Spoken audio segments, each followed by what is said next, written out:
Um, the 50th session of the Senate in the first regular session of the 20th Congress is hereby called to order.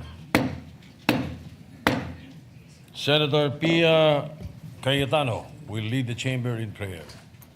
Let us bow our heads and put ourselves in the presence of the Lord. Heavenly Father, we thank you for this day and for the privilege of serving this nation. As we open today's session, we lift up to you every Filipino family in their hopes and in their struggles. We also place in your hands all those affected by the ongoing conflict in the Middle East, especially our fellow Filipinos. Grant them safety in the midst of uncertainty, comfort their loved ones here at home, and guide nations towards peace. We especially remember Mary Ann Velasquez de Vera, a Filipina caregiver who lost her life in the recent airstrike in Israel. Grant her eternal rest and bring comfort to her family in their time of grief. We also mark the beginning of Women's Month. We are grateful for the women of our nation who lead, who nurture, and who have shaped this country in ways that are not always fully recognized. We pray for a Philippines that truly values women, not just in words, but in law, opportunity, and everyday life. And we are equally grateful for the men who stand beside us, who believe in the greatness of women, and who have used their voices and their influence to push for equality and partnership. We pray for the kind of genuine gender partnership that builds stronger communities and a stronger nation. We ask for your guidance upon every legislator and every public servant in this country. Let every decision we make reflect not just our best judgment, but your wisdom. As we begin this session, may your presence guide every word spoken and every decision made in this chamber. May we all be public servants our nations can be proud of. In the name of our Lord, amen. Amen. The good Christian ensemble will lead us in the singing of the Philippine National Anthem, and the group will also render a song entitled Isang Mundo, Isang Awit.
isang sigaw.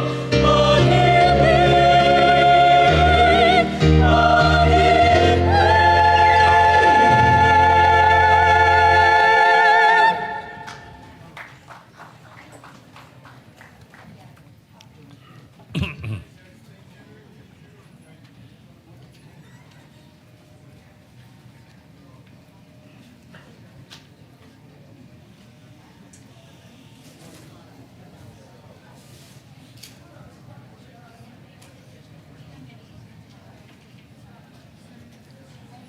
The Secretary will please call the roll. Roll call of members.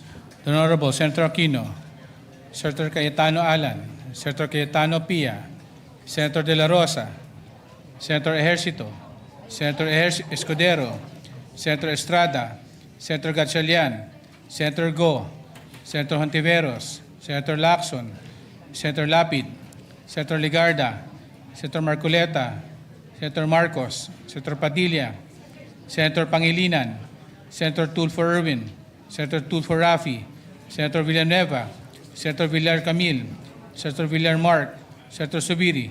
The Senate President is present. With 20 senators present, the chair declares the presence of a quorum. Majority Leader. Thank you very much, Mr. President. Mr. President, we have a number of guests with us today in the gallery, headed by a dear friend of ours. He's the guest of Senator Pangilinan. No other than Congressman Boy Umali of the 2nd District of Oriental Mindoro is here with us today. And we also have with us local officials from the municipality of Katigbian, Bohol, led by our good friend Mayor Benji Oliva. And also we have Vice Mayor Roberto Lagrosas of Manticao, Misamis Oriental, Mr. President. We also have local officials from Barangay Santo Tomas, Laguna. We also have principals and teachers from DepEd, Borongan, Eastern Samar that are here with us. We also have some members of the delegation of the 33rd Southeast Asian Games. We have the women's beach volleyball team and the Philippine boxing team here with us today, Mr. President. We have also, these are guests of Senator Joel Villanueva, who is also sponsoring them for a sumptuous dinner later. Nag-sponsor na pala. Mr. President, students from St. James Academy of Malabon, led by Miss Jennery Francisco and Miss Mikey Apo is here. Guests from Pampanga Business Circle and local officials from Initao, Misamis Oriental, and Nawaan, Misamis Oriental. Mr. President. All right, we welcome the guests. Nawaan. We welcome the guests to the Senate this afternoon. Thank you for joining us. We also have with us, Mr. President, Acting Mayor Marcos June Castro of Mabalacat, Pampanga, with us today. All right. Thank you. Mr. President, I move that we dispense with the reading of the Journal of the 49th Session Wednesday, February 25, 2026, and consider the same as approved. Any objections? Hearing none, the journal is approved. Mr. President, I move that we proceed with the reference of business. Secretary will proceed with the reference of business. My apologies, Mr. President, so that we can hasten the proceedings. I move to withdraw my motion so that we can proceed already with third reading matters. Oh yes, more importantly, the third reading for today. So, what is this? What is this treaty? I forgot. Yes, Mr. President, I forgot the text message of Attorney Mavic Garcia last night. Naunahin namin yun. Mr. President, I move that we approve on third reading proposed Senate Resolution number 315. I so move, Mr. President. Any objection? Hearing none. The proposed Senate Resolution 315 is to be considered on third reading. The Secretary will read the title of the measure and conduct a roll call vote.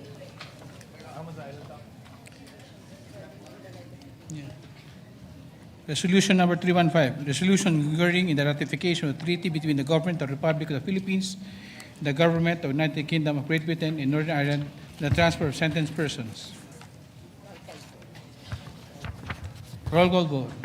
Honorable Senator Aquino, Senator Cayetano Alan, Senator Cayetano Pia, Senator De La Rosa, Senator Ejercito, Senator Escudero, Senator Estrada, Senator Gatchalian, Senator Go, Senator Hontiveros, Senator Lacson, Senator Lapid, Senator Ligarda, Senator Marcoleta, Senator Marcos, Senator Padilla, Senator Pangilinan, Senator Tulfo Erwin, Senator Tulfo Rafi, Senator Villanueva, Senator Villar Camil, Senator Villar Mark, Senator Subiri,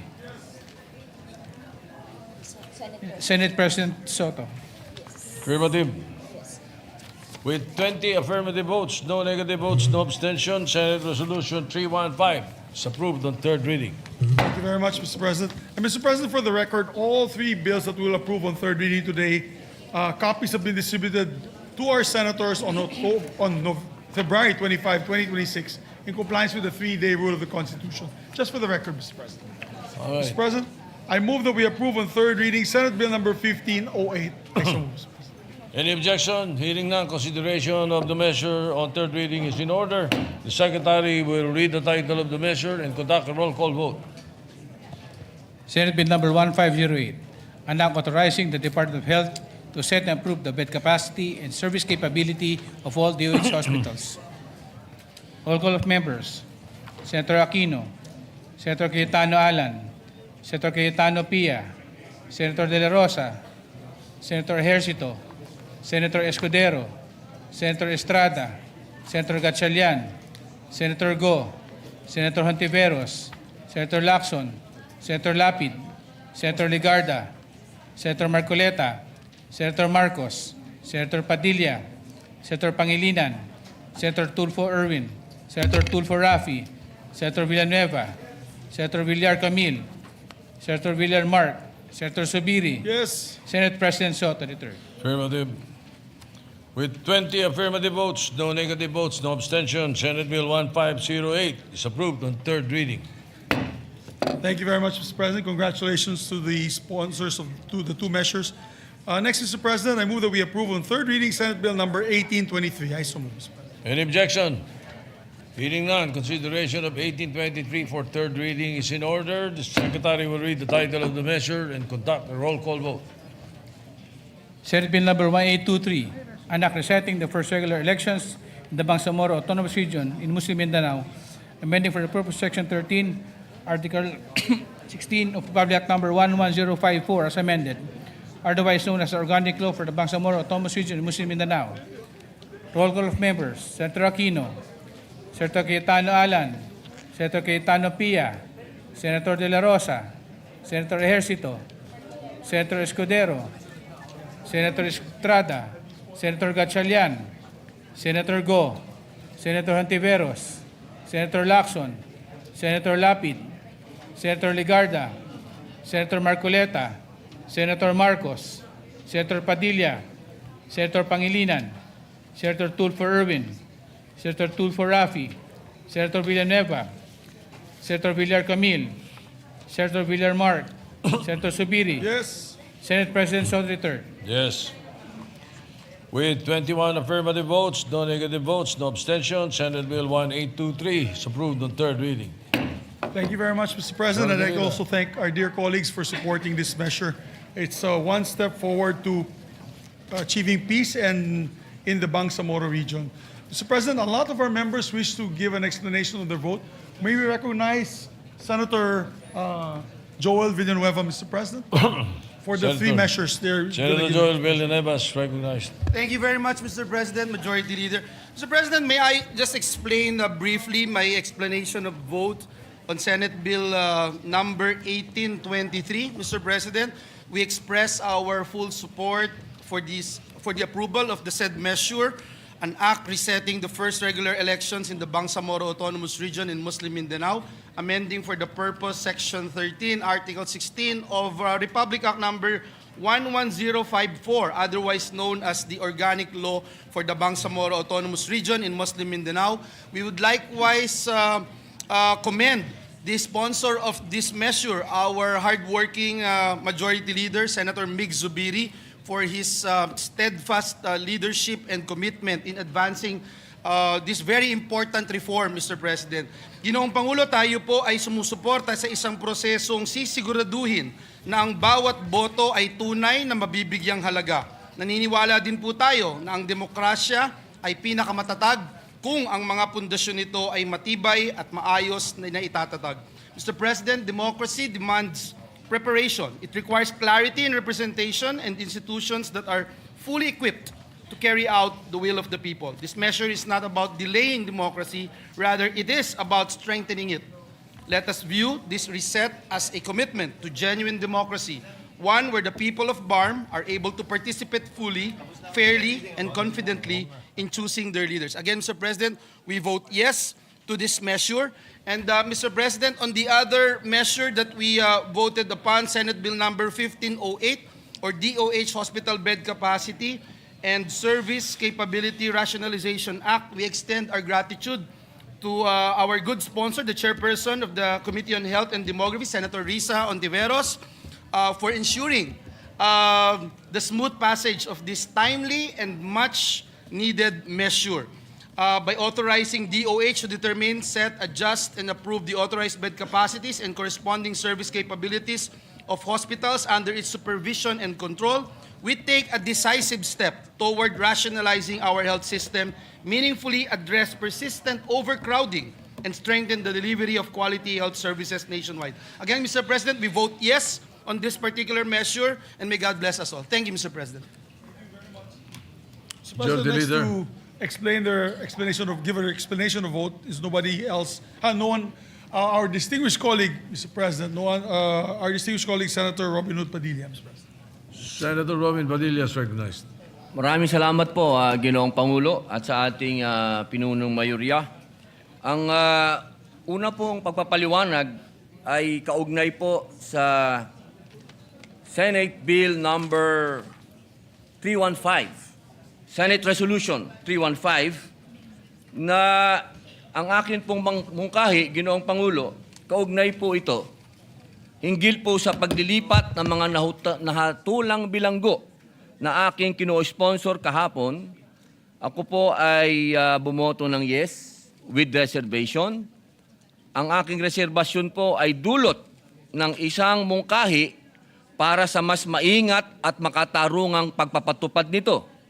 Nauunawaan ko po na masusi ng napagdiskusyonan ang mga detalye ng kasunduan. At batid ko din po na bago magkaroon ng transfer, kinakailangan muna ng pahintulot o consent ng ililipat na bilanggo ng sentencing state o administering state.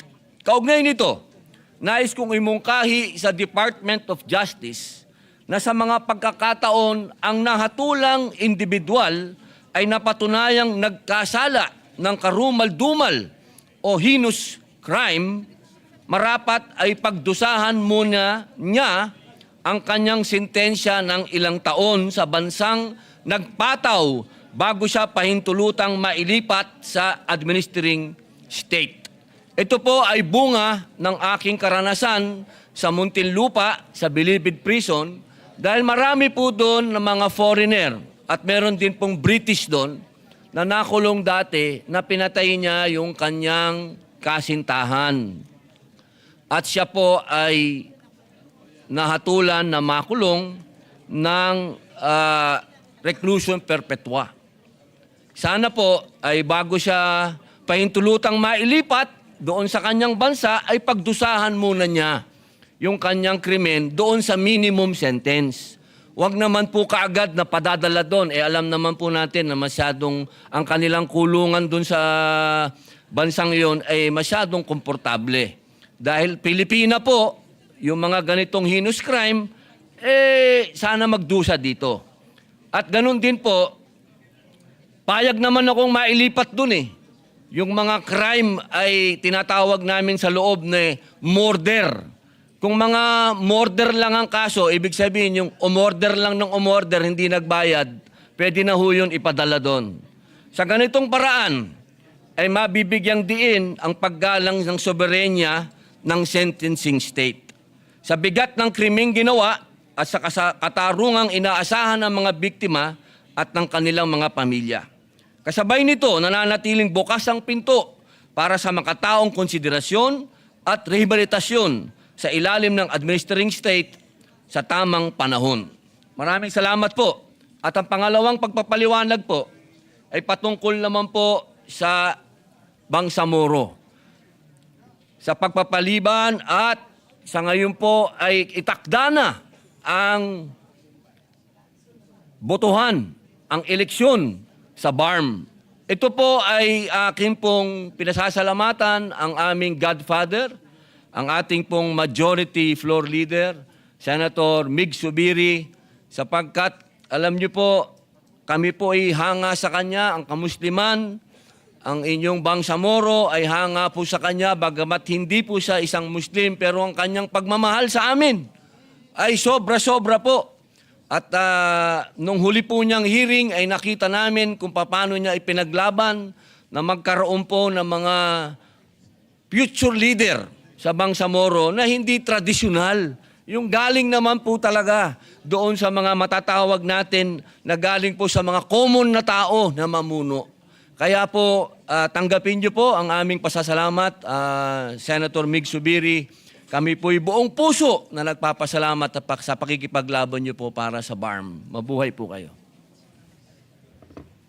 Majority Leader. Thank you, Mr. President. Maraming salamat din po kay Senator Joel Villanueva and of course, Senator Robin Hood Padilla. Aming adopted son ng Mindanao po yan, si Senator Robin Hood Padilla. And hopefully, may pasa din po itong panukala na to sa Kongreso ng third reading and may sabatas na po para kampante po ang ating mga kababayan sa BARMM na magkakaroon na po ng halalan. Hindi na po ma-postpone at hindi na po mapagsamantala ang kanilang sitwasyon doon sa BARMM. So thank you very much, Mr. President. Mr. President, we have two groups.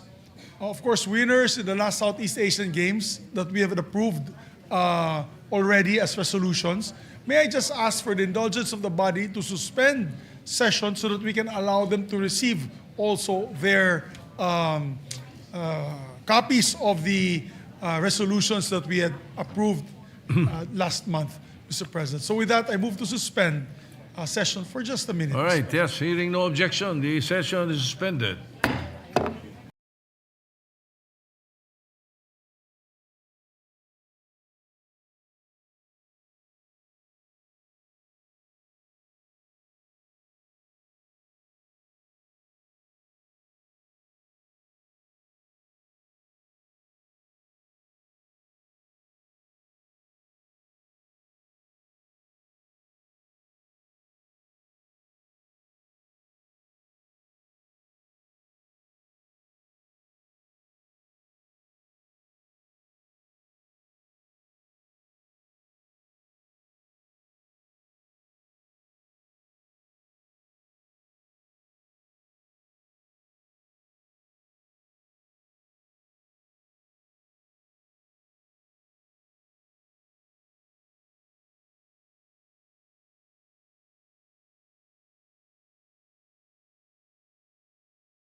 Majority Leader.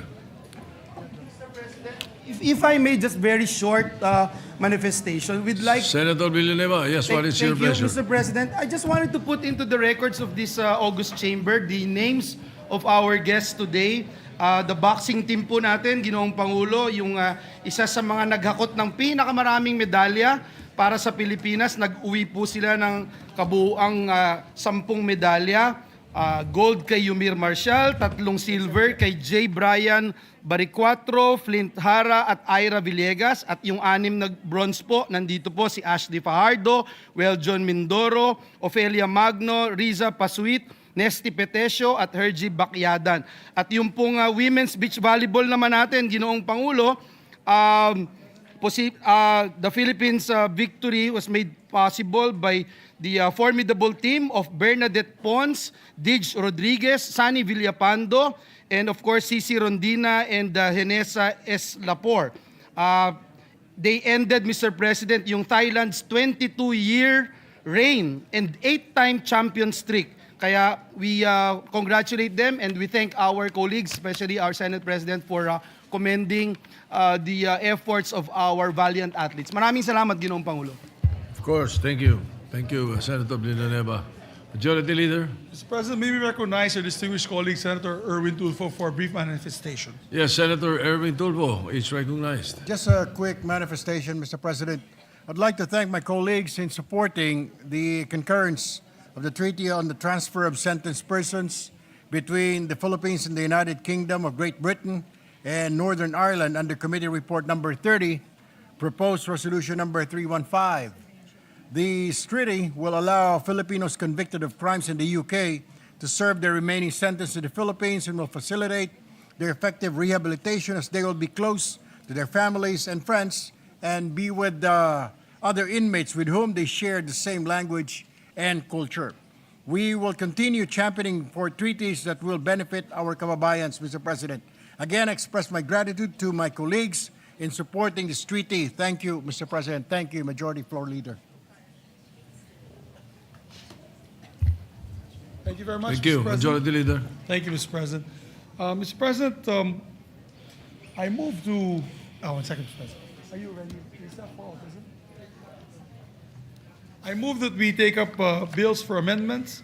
Mr. President, I move that we consider Senate Bill number 1822 under Committee Report number 28. I so move, Mr. President.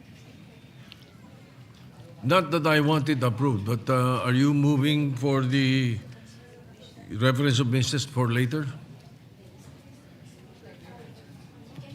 I don't mind. Well, we can make the Secretary work a bit today, Mr. President. So I withdraw my motion and I move for the reference of business, Mr. President. Okay, so that we can proceed with the agenda. All right, the reference of business, the Secretary will proceed. PS on first reading. Senate Bill number 1909, an act promoting citizen-based crowdfunding for election campaigns and strengthening democratic campaign finance by Senator Aquino. Referred to the Committee on Electoral Reforms. 1911, an act providing for a comprehensive nursing law towards a quality healthcare system and promoting funds for a reading for a purpose of paragraph number 9170, otherwise known as the Philippine Nurse Act of 2002 by Senator De La Rosa. To the Committees on Civil Service, Health, and Finance. 1912, an act strengthening Philippine disaster risk financing, utilizing Philippine disaster risk financing and insurance strategy for public infrastructure assets and operating funds for by Senator Subiri. To the Committees on Finance, Public Works, and Ways and Means. 1913, an act establishing a presidential merit scholarship program, providing funds for and further purposes by Senator Subiri. To the Committees on Higher Education and Finance. 1914, an act providing for a Magna Carta for Information and Communication Technology Professionals in Government by Senator Villanueva. To the Committees on Civil Service, Science and Technology, Ways and Means, and Finance. 1915, an act rationalizing the benefits for the chairperson, commissioners, and labor arbiters of the National Labor Relations Commission, amending for the purpose of Decree number 442 or the Labor Code of the Philippines as amended, paragraph number 910 as amended by Senator Villanueva, Villar M. To the Committee on Labor and Finance. 1916, an act reducing the rate of value-added tax from 12% to 10% amending for the purpose sections 106, 107, and 108 of the National Internal Revenue Code of 1997 as amended by Senator Villar M. To the Committee on Ways and Means. 1918, an act amending Republic Number 11900, entitled an act regulating the importation, manufacture, sale, packaging, distribution, use, and communication on vaporized nicotine and non-nicotine products and novel tobacco products by Senator Padilla.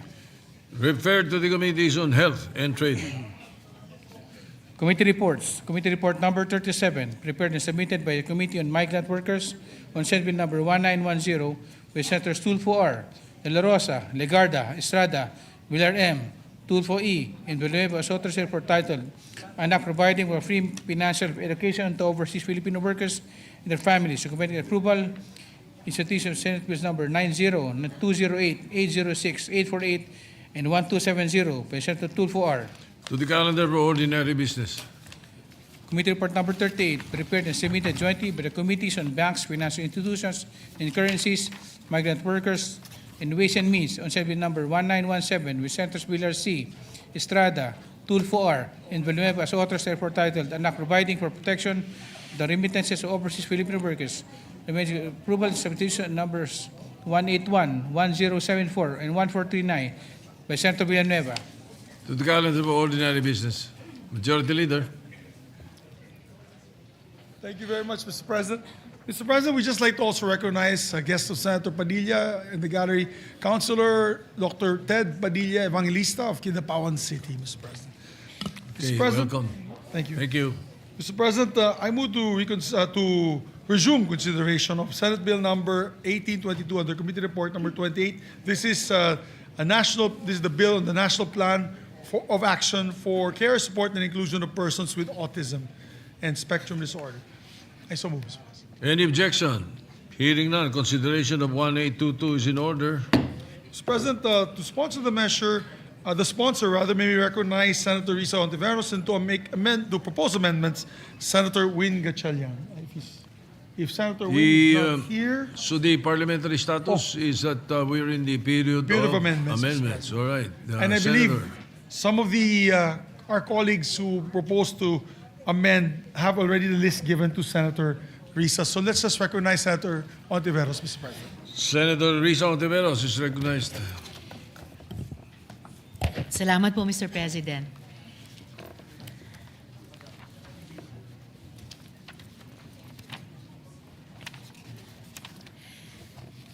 Mr. President, distinguished colleagues, just briefly bago ko po ihain yung mga panukalang amyenda. The amendments before us today refine and strengthen Senate Bill number 1822, the National Autism Care, Support, and Inclusion Act. These proposed changes do not alter the heart of the measure. They deepen it. We align the bill with the Sustainable Development Goals to ensure that our commitments to persons with autism is not only compassionate but sustainable and measurable.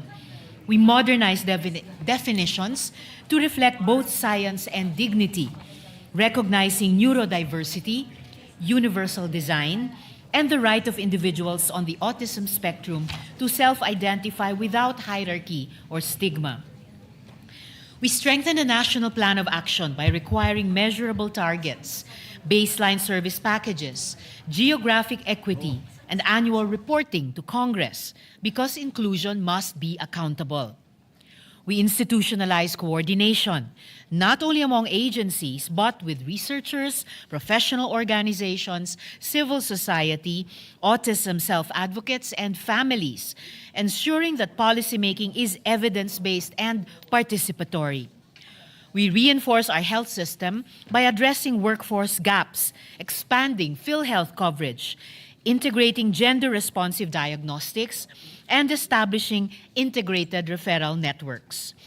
And we strengthen inclusion in education, employment, and community life through concrete mechanisms, not merely aspirational language. Mr. President, I would also like to sincerely thank Senators Pia Cayetano, Sherwin Gatchalian, Joel Villanueva, and Lauren Legarda for their thoughtful and substantive amendments, which have enriched this measure and made it more responsive, more accountable, and more inclusive.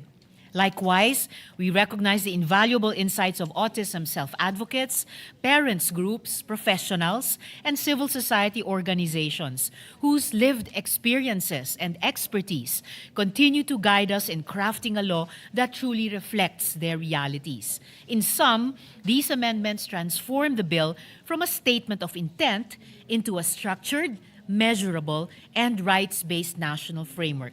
I respectfully submit these amendments for the consideration and support of this chamber. Thank you, Mr. President. First of all, yes, Mr. President. Yes, you may proceed. Thank you, Mr. President. In Section 2, Declaration of Policy, and this is from Senators Joel Villanueva and Pia Cayetano. On page 1, line 9, after the word screening, comma, insert the word diagnosis, comma. You're amending line 9. Line 9, Mr. After President. screening on line 8. Sorry, Mr. President. Yes, I stand corrected, Mr. President. After the word screening on line 8. On line 8, correct. Yes, Mr. President. Insert the word diagnosis, comma. On the same page and line, after the word timely, insert the phrase and evidence-based. I so move, Mr. President. Evidence-based. Anyway, any objection?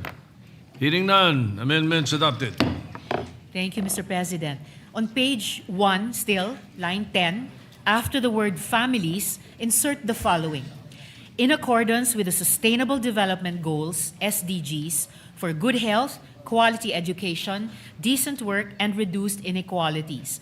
These policies, programs, and services shall contribute to sustainable development by building inclusive societies that leave no one behind, ensuring long-term equity, empowerment, and advancement for persons with ASD. I so move, Mr. President. Any objection? Hearing none, adopted. Thank you, Mr. President. In Section 3, definition of terms from this representation, on page 2, delete lines 6 to 10 and replace with the following. 6 to 10. Yes, Mr. President. And replace with the following. A, autism or autism spectrum disorder, ASD, refers to a neurodevelopmental condition characterized by persistent differences in social communication and interaction, and restricted or repetitive patterns of behavior, interests, or activities as recognized in the Diagnostic and Statistical Manual of Mental Disorders, DSM, and the World Health Organization International Classification of Diseases, ICD-11, where autism spectrum disorder is classified under neurodevelopmental disorders. I so move, Mr. President. Any objection? Hearing none, the amendment is adopted. Thank you, Mr. President. On the same page, line 11, after the abbreviation ASD, insert the following. References in this act to persons with autism spectrum disorder, or autistic persons shall be understood as equivalent and non-hierarchical, and shall not be construed to diminish the dignity, identity, or self-identification of individuals on the autism spectrum. I so move, Mr. President. Any objection? Hearing none, adopted. Thank you, Mr. President. On the same page, between lines 21 and 22, insert a new subsection EF to read as follows. E, neurodivergent refers to individuals whose neurological development or functioning differs from what is typically expected, including but not limited to persons with autism spectrum disorder and other neurodevelopmental conditions recognized in the Diagnostic and Statistical Manual of Mental Disorders, DSM, or the World Health Organization International Classification of Diseases, ICD-11, for purposes of determining appropriate supports and reasonable accommodations under this act. I so move, Mr. President. This forms part of Section 3. It forms part of Section 3, Mr. President. All right. Any objection? Hearing none, adopted. Thank you, Mr. President. Letter F, universal Still design. on Section 3. Yes, Letter F. All right. also of Section 3, Mr. Go ahead. President. Universal design refers to the design of products, environments, programs, and services to be usable by all people, to the greatest extent possible, without the need for adaptation or specialized design, consistent with internationally recognized disability frameworks and existing Philippine accessibility laws. Universal design may include sensory-inclusive design approaches that accommodate differences in sensory processing, cognition, and regulation, particularly in settings intended for individuals on the autism spectrum. I so move, Mr. President. Any objection? Hearing none, adopted. Thank you, Mr. President. Still in Section 3, definition of terms. This is from Senator Sherwin Gatchalian. On page 2, line 20, after the words Republic Act number 11650, insert the phrase, or the instituting a policy of inclusion and services for learners with disabilities in support of Inclusive Education Act. I so move, Mr. President. All right. Yeah, no, the Secretariat and I were smiling because it's an anterior amendment, but Oh, it's okay. I There's apologize, no one. Mr. No one is President. objecting. So any objection? Hearing none, adopted. Thank you for the, I see now the error and the correction. Thank you for the correction, all right, no Mr. problem. President and dear Secretariat. On the same page, line 21, apologies, also an anterior amendment to the previous. After the word support, insert the phrase, aids and the implementation of the child fine system. So that section 3D shall now read as D. Inclusive education refers to the process of addressing and responding to the diversity of needs of all learners by ensuring full participation, presence, and achievement in learning environments, consistent with the Republic Act number 11650, or the instituting a policy of inclusion and services for learners with disabilities in support of Inclusive Education Act, including the provision of reasonable accommodation and learning support aids and the implementation of the child fine system. I so move, Mr. President. Any objection? Hearing none, adopted. Thank you, Mr. President.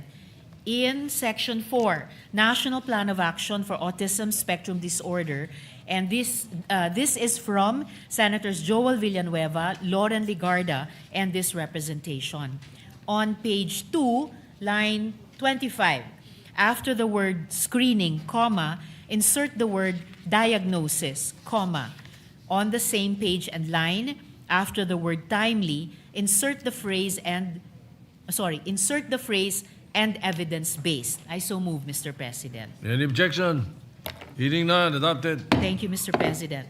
On page 2, line 27, after appropriate social support for persons with ASD and their families, period, insert the following sentence. The plan shall provide for a baseline package of services accessible to persons with ASD and shall likewise provide a framework for needs-based service intensification, guided by objective criteria and rights-based safeguards to ensure equitable prioritization where service capacity is limited. I so move, Mr. President. Any objection? Hearing none, adopted. Thank you, Mr. President. On page 2, line 30, after the sentence ending with budgets of relevant government agencies and sectors, period, insert a new paragraph to read as follows. From this representation, facilities, programs, and services established or supported under this Act shall be guided by accessibility and universal design principles, consistent with existing disability and accessibility laws, to promote inclusive and usable environments. Further, from Senator Lauren Ligarda, the plan shall include measurable targets and service capacity benchmarks for early detection, screening, diagnosis, and intervention services, including, as applicable, required geographic coverage, referral network standards, and time-bound access indicators such as maximum acceptable waiting periods from screening to assessment and initiation of intervention, with due consideration for geographically isolated and disadvantaged areas, GIDAS. The NCDA, in coordination with the DOH and concerned agencies, shall submit an annual implementation report to Congress detailing progress against these targets, service coverage gaps, and proposed corrective measures. I so move, Mr. President. GIDAS will be in Geographically open and close isolated. parentheses. Yes, Mr. President, in All close right. parentheses. Any objection? Hearing none, adopted. Thank you, Mr. President. In Section 5, Interagency and Multisectoral Coordination for Planning and Implementation. This is from Senator Pia Cayetano and this representation. On page 3, line 1, after the word with, insert the Department of Health, in parentheses DOH, Department of Education, in parentheses DepEd, Commission on Higher Education, in parentheses CHED, Technical Education and Skills Development Authority, in parentheses TESDA, Department of Labor and Employment, in parentheses DOLE, Civil Service Commission, in parentheses CSC, Department of the Interior and Local Government, in parentheses DILG, Department of Social Welfare and Development, in parentheses DSWD, other. I so move, Mr. President. Any objection? Hearing none, adopted. Thank you, Mr. President. On the same page, line 2, after the abbreviation in parentheses LGUs, add the words and in consultation with relevant. I so move, Mr. President. That means in consultation with relevant civil society organizations. Yes, Mr. President. Any objection? Hearing none, adopted. Thank you, Mr. President. The first paragraph of Section 5 will now read as, the NCDA shall lead in the formulation of the National Plan of Action for Autism Spectrum Disorder in coordination with the Department of Health, DOH, Department of Education, DepEd, Commission on Higher Education, CHED, Technical Education and Skills Development Authority, TESDA, Department of Labor and Employment, DOLE, Civil Service Commission, CSC, Department of Interior and Local Government, DILG, Department of Social Welfare and Development, DSWD, other concerned national government agencies, local government units, LGUs, and in consultation with relevant civil society organizations, autism self-advocates, parents groups, and other stakeholders. As adopted. All right. Yes, Mr. President. You may proceed. Thank you. In Section 5, interagency and multisectoral coordination for planning and implementation. From this representation. On page 3, between lines 3 and 4, insert a new paragraph that reads as follows. The NCDA, in coordination with the DOH, shall strengthen collaboration with academic and research institutions, including the University of the Philippines National Institutes of Health, UPNIH, in parentheses, the Jose R. Reyes Memorial Medical Center, in parentheses JRRMMC, and the National Center for Mental Health, in parentheses NCMH, and professional organizations specializing in neurodevelopmental disorder, to support autism research, surveillance, data collection, and evidence-based policymaking. Such collaboration shall include, but not be limited to, the establishment of research partnerships, data sharing mechanisms, and the integration of research findings into the plan. I so move, Mr. President. Any objection? Hearing none, adopted. Thank you, Mr. President. In Section 6, Early Detection, Screening, and Diagnosis, from Senator Sherwin Gatchalian and this representation. From this representation, on page 3, line 12, after the word protocols, insert comma and the phrase, including approaches that are gender responsive and attentive to sex-based differences in clinical presentation in order to reduce the risk of delayed or missed diagnosis among women and girls. I so move, Mr. President. Any objection? Hearing none, adopted. Thank you, Mr. President. From Senator Gatchalian, on the same page, line 14, after the word professionals, insert comma and the word specialists. Section 6 shall now read as Section 6, Early Detection, Screening, and Diagnosis. The Department of Health, DOH, shall integrate ASD detection and screening, referral, and diagnostic protocols, including approaches that are gender responsive and attentive to sex-based differences in clinical presentation, in order to reduce the risk of delayed or misdiagnosis among women and girls, into primary health care, maternal and child health programs, and other appropriate health services, and shall develop standards and shall develop standard clinical guidelines and training programs for healthcare professionals, specialists, and workers. I so move, Mr. President. Editorial amendment, Yes, you Mr. no President. longer need the comma after specialists, right? Yes. Grammarians debate that, Mr. President, but this representation, specialists of and course, workers. will submit. All right. Any objection? Hearing none, adopted. Thank you, Mr. President. At this point, Mr. President, I will cede the floor to Senator Joel Villanueva to read his proposed amendment. Senator Villanueva is recognized. Thank you very much, Mr. President. Thank you to our dear colleague who's been working double time for this very important measure, Mr. President. Mr. President, before I introduce this amendment in page 3, lines after line 14, Mr. President, may I just put into the records, Mr. President, as we have been talking extensively with the sponsor, with Senators Gatchalian, Senator Pia Cayetano, and the rest of our colleagues here. Mr. President, may we just put into the records of this August Chamber, how many, distinguished sponsor, if we have the numbers, how many development pediatricians do we have in the country?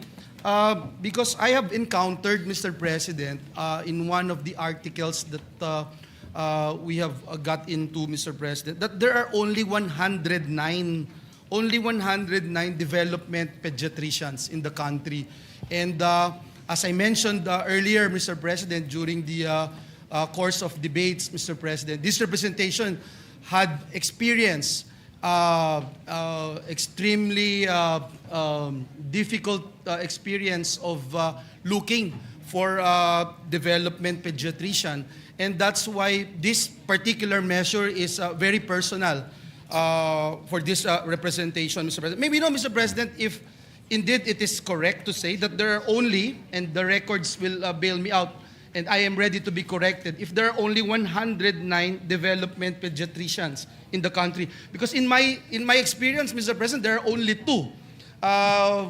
During the time that we were going back and forth to different hospitals in Metro Manila, there are only 2 developmental pediatricians, namely Dr. Dimalanta and Dr. Reyes, Mr. President. So I'm glad to actually find out that there are 109. I don't know if this is a correct figure, Mr. President. Is that correct, Your Honor, distinguished sponsor? Mr. President, the good gentleman from Bulacan has demonstrated another reason that the bill is important.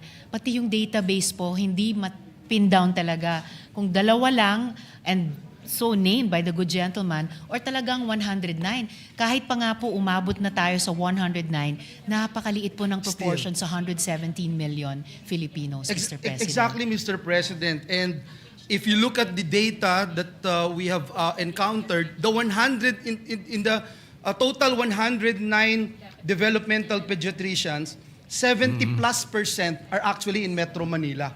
And so, tama po kayo, Ginoong Pangulo, napakahalaga nitong panukalang batas na ito. But at the same time, let me also put into the record, Mr. President, na mahirap, hindi ho madali yung diagnosis. Especially, and I'm glad that to see Section 6, yung early detection, screening, and diagnosis, Mr. President.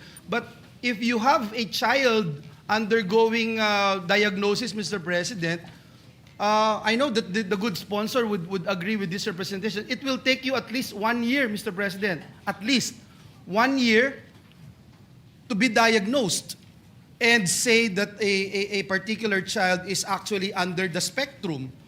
Unfortunately, Mr. President, when I made mention about the 2 developmental pediatricians, in order for you to get an appointment with them, it will take you 1 year, Mr. President, to get an appointment alone. And hindi pa ho ito nagagawa yung diagnosis sa isang session, hindi naman po kaagad ma-determine na ang isang bata ay nandoon sa spectrum ng autism. So, Mr. President, I'm just wondering if we have a data right now, Mr. President, kung ilan na yung na-diagnose at kung meron din pong data. Kasi, this, as I mentioned, this is kind of personal to me. Meron po bang data na ilan yung na-diagnose, ilan yung hindi na-diagnose, Mr. President? But before you answer, did we get it right? The actual number is 109?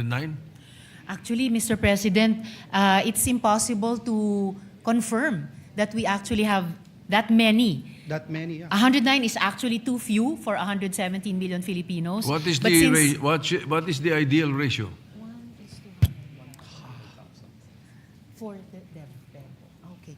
Ideally, Mr. President, it should be within the universal healthcare framework. It should be 1:100,000. Pero iba't ibang specialization. Layo. Of various Layo. specializations, Mr. President. But proportional, I guess, dun sa alam din nating ratio ng 1 out of 1 million. That on the average, 1 out of 1 million Filipinos or citizens of any country could possibly be on the ASD spectrum, Mr. President. Yes, so go ahead and answer the So original, we are the latter pulling question. up the, yes, Mr. President, I'm just pulling up my data from the earlier,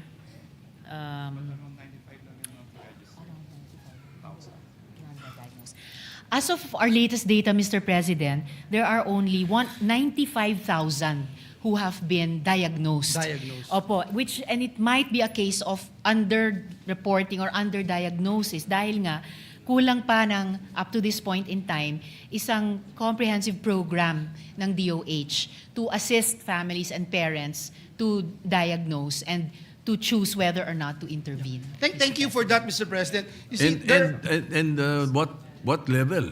yes, that's what I'm about to ask, hindi Mr. President. hindi lang basta the number, also And the you're level. only talking, Mr. President, of 90,000, 95. while 95,000, while the numbers don't lie that there are about 1.2, 1.4 million, Mr. President, under this spectrum. We don't know the numbers, Mr. President. That's why this is very important. And the thing that I'd like to raise right now, Mr. President, is to at least figure out how to actually detect and diagnose, Mr. President, yung mga bata na hindi nadadiagnose. I'm not even asking, Mr. President, yung improperly diagnosed, Mr. President. Sinabing hindi nasa spectrum pero nasa spectrum pala. I'm sure we don't have that figures right now unless... We don't have the complete figures, Mr. President, but a little more detail that I could make of record with the good gentleman from Bulacan.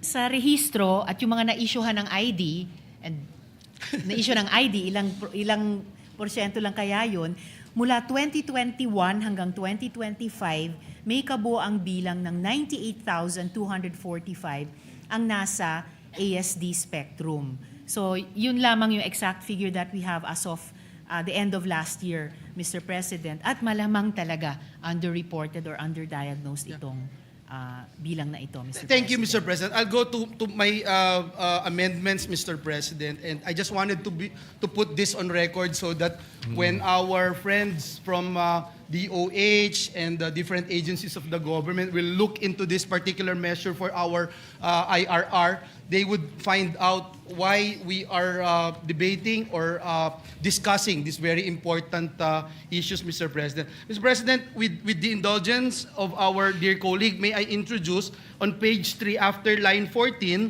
insert a new section, section 7, to read as follows. Section 7, ASD professionals and specialists to ensure the effective implementation of this act and the delivery of timely, appropriate, and quality healthcare services for persons with ASD, the DOH, in coordination with the CHED, NCDA, CSC, PRC, and other concerned agencies, shall develop and implement a strategic plan to ensure the adequate number, competency, and equitable distribution of developmental pediatricians, developmental psychologists, child neurologists, speech and language pathologists, occupational therapists, and other qualified health professionals and specialists as may be identified by the DOH nationwide.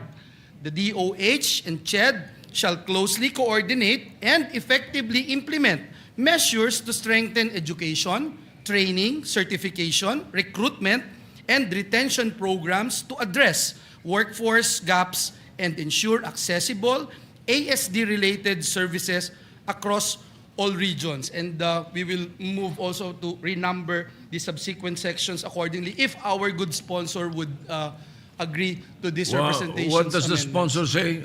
Before that, Yes, Mr. President. Senator Pia Cayetano is raising her hand. What is the pleasure of Senator Cayetano?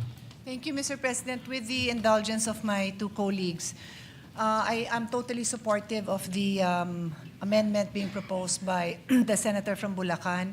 I may not have caught the exact wording, but may we confirm from both the sponsor and the proponent if we know for a fact that it is CHED who is in charge when we're already talking about specializations and subspecialties, because from what this representation knows, that is no longer the ambit of CHED. And, or if it is, they rely heavily on the professional association. So we might be now giving CHED a new job.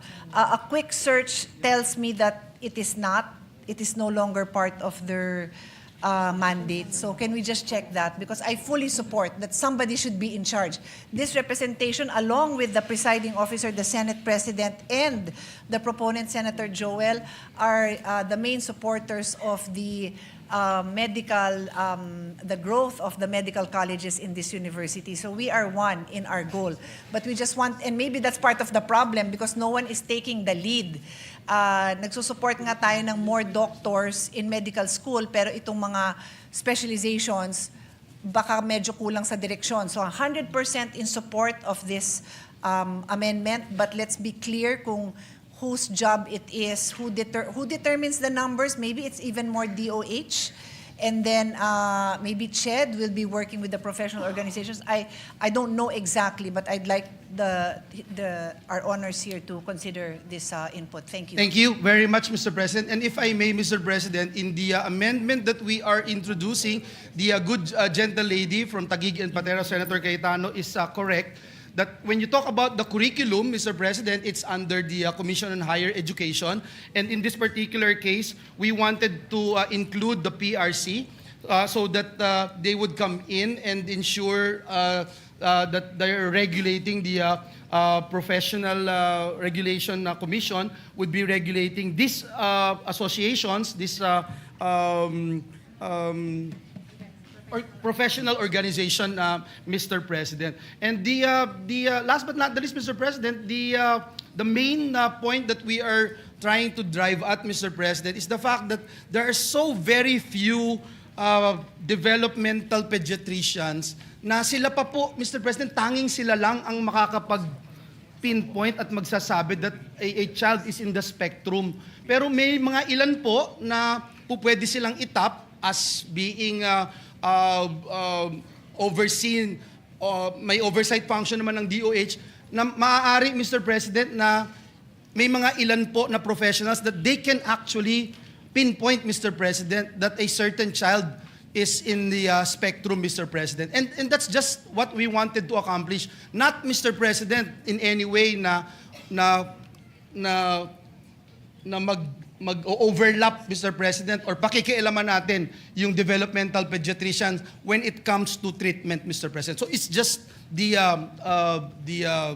identification, Mr. President, and screening, Mr. President, that a child is actually in the spectrum, Mr. President. I submit, Mr. President. Mr. President, Yes, Senator Ontiveros, this sponsor. in relation to the point raised by Senator Pia Cayetano, the good proponent may wish to consider this as an amendment to his amendment. That on that fifth line, coordination with the CHED, NCDA, CSC, PRC, the good gentleman from Bulacan may wish to consider also to include the Jose Reyes Memorial Medical Center as a national specialty center. For the consideration of the proponent. Yes, Mr. President, we fully support that, Mr. President. So. Senator Cayetano, you are originally concerned about the inclusion of CHED. So what is your Yes. pleasure? No, so can we be clarified now what is the role of CHED? Because currently, CHED is only in charge of the curriculum of basic medical education. So Yeah. is his on? You're not. His honor is not trying to amend that. No, 'Cause we're not. That's why We're I said, not. can We're not. can we see the whole so Yeah. we can also help craft the proper language. Who will be in charge? Was there a mention of the?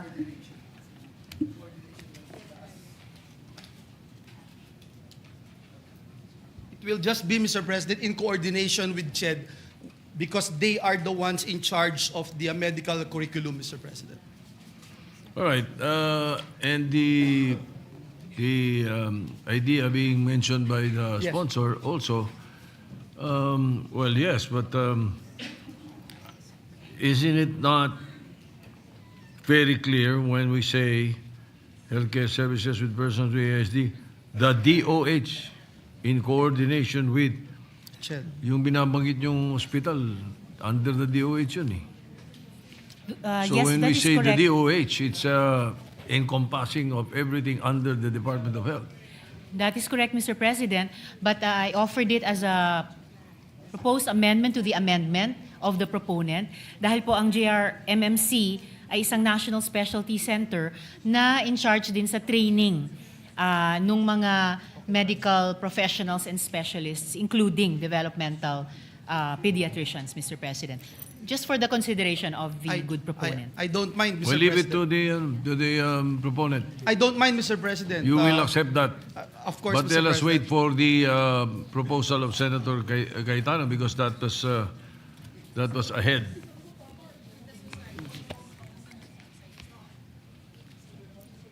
Senator Pia Cayetano. Thank you, Mr. President. It's a long provision, no? So thank you for the copy. I'm okay with it, Mr. President, because basically it's a very general statement that DOH shall develop and implement a strategic plan. So DOH can still work with all of these Yes. other agencies. But I heard that His Honor, or is it Her Honor, that mentioned PRC, because PRC should be involved. Is that the latest amendment? It is part of this amendment. The Okay, so there's a PRC. Professional Regulatory Commission. And then finally, the medical societies, because it is actually the medical societies who make the curriculum.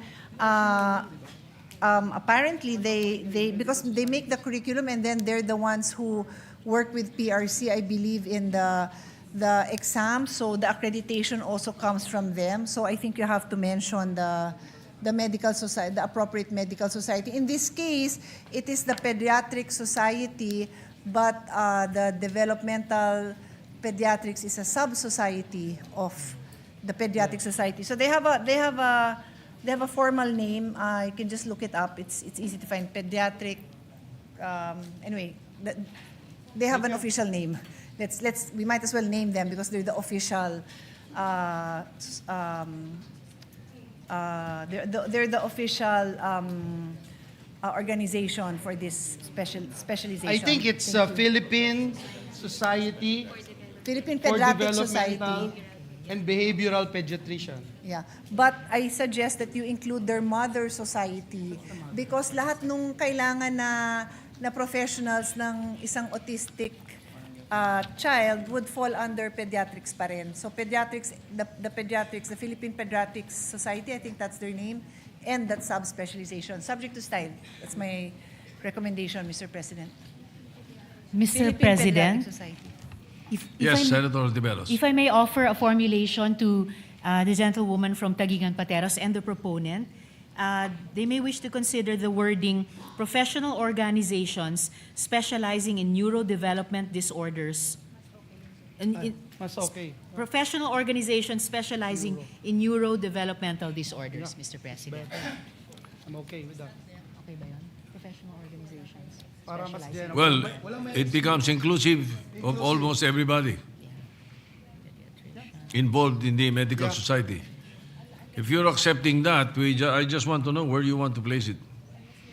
After CHED or after PRC? After PRC siguro. Before other concerned agencies? Yes, Mr. President. I think. Huh? So after PRC? Yes.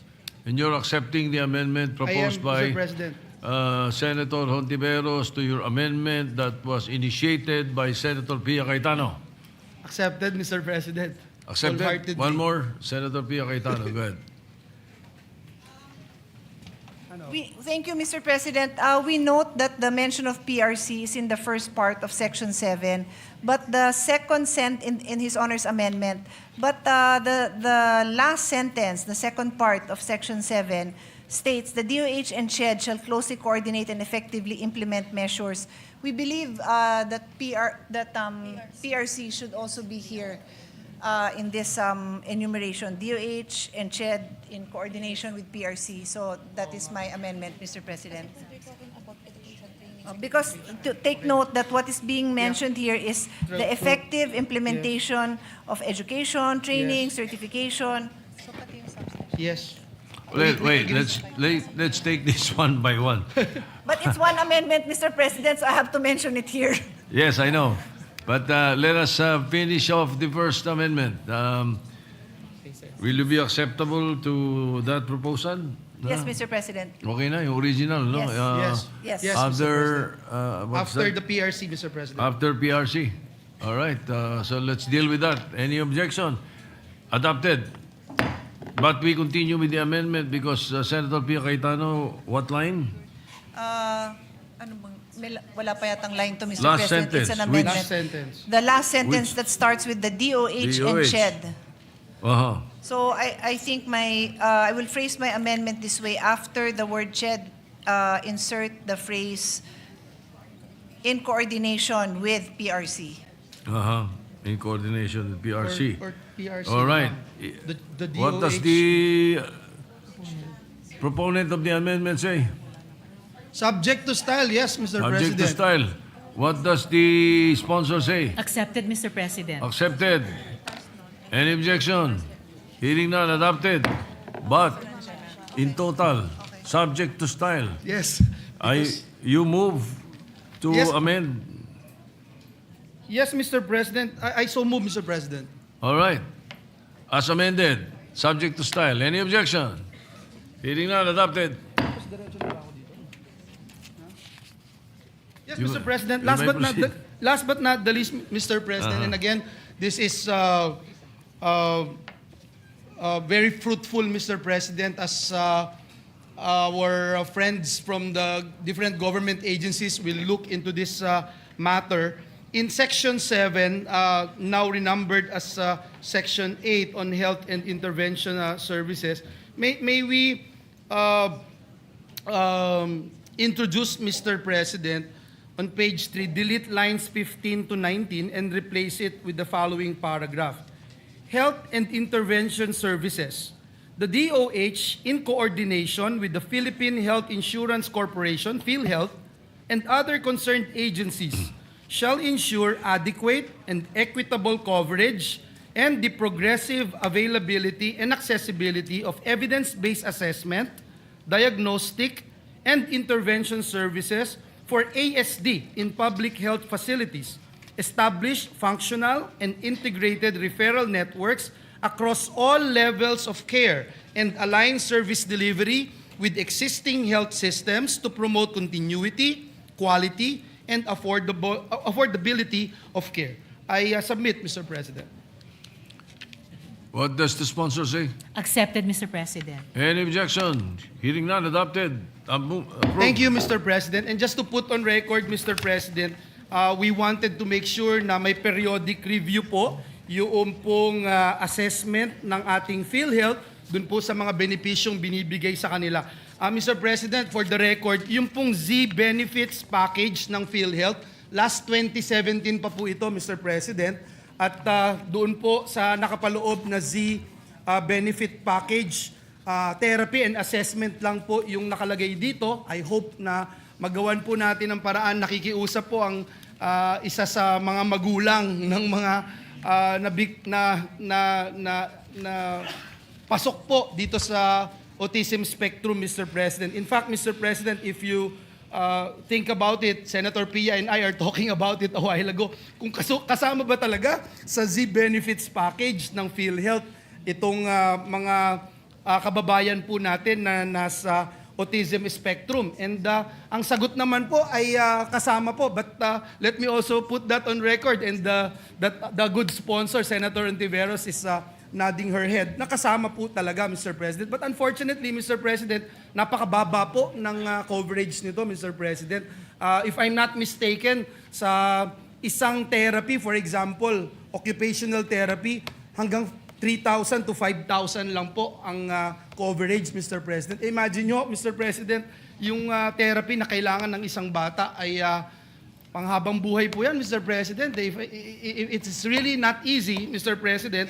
At napakahalaga po na ang PhilHealth ay maging proactive dito sa mga bagay na ito at ma-provide po nila ng ASD services under the Z Benefits Package itong mga kababayan natin na tinatayang 1 out of 100 Filipino, Mr. President. Yun ho yung ilan sa mga articles na na-encounter natin. Maraming salamat, And Ginoong Mr. Pangulo, at muli sa ating distinguished sponsor. Salamat Alright. din, good gentleman from Bulacan. Just to make of record also, the value ng PhilHealth benefit package para sa mga persons with autism or nasa autism spectrum disorder is actually at 7,500 pesos. I'm sorry, how much? Napakababa rin, 7,500 lang po. At talagang it's dwarfed by, naalala ko yung statistic na ibinigay nung interpellation ni Senator J.V. Ejercito na maaring umabot sa 100,000 no, ang kabuuang gastos sa isang buong taon. So, what's 7,500 compared to that, Mr. President? Kailangan Maraming talaga salamat po, itaas. Ginoong Pangulo. Maraming salamat. All right, but I understand that you have a proposed amendment to this effect. Yes, Mr. President, it's actually the next one. You may proceed. Thank you, Mr. President. In a new Section 9, PhilHealth coverage and benefit package for persons with autism spectrum disorder. This is consolidating and harmonizing proposed amendments from Senators Lauren Legarda, Sherwin Gatchalian, Joel Villanueva, and this representation. On page 3, after line 19, insert a new Section 9 that reads as follows. Section 9, PhilHealth coverage and benefit packages. Persons with autism spectrum disorder, in parentheses ASD, shall be recognized as persons with disability for purposes of access to benefits and privileges under existing laws, including Republic Act No. 11-22-8 and other applicable statutes. The DOH, the NCDA, PhilHealth, and the LGUs shall establish and implement mechanisms to facilitate the registration of persons with ASD in the DOH Philippine Registry of Persons with Disability, in parentheses PRPWD, and ensure the timely issuance of disability identification cards subject to existing rules and safeguards. PhilHealth, in coordination with the DOH and the NCDA, shall develop, enhance, and periodically review benefit packages responsive to ASD-related health, rehabilitation, habilitation, and intervention needs, including appropriate inpatient and outpatient coverage, consistent with Republic Act No. 11-22-3 or the Universal Healthcare Act. Pending such development or enhancement, persons with ASD shall continue to avail of existing PhilHealth benefits and packages, and renumber the subsequent sections accordingly. I so move, Mr. President. Any objection? Hearing none, the amendment is approved and adopted. Thank you, Mr. President. In Section 8, renumbered as Section 10, Inclusive and Appropriate Education, from Senator Sherwin Gatchalian. On page 3, line 24, after the word support, insert the word AIDS. I so move, Mr. President.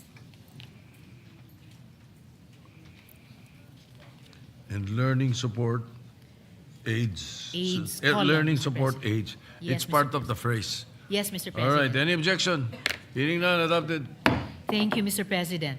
In Section 9, renumbered as Section 11, Employment and Livelihood, from this representation.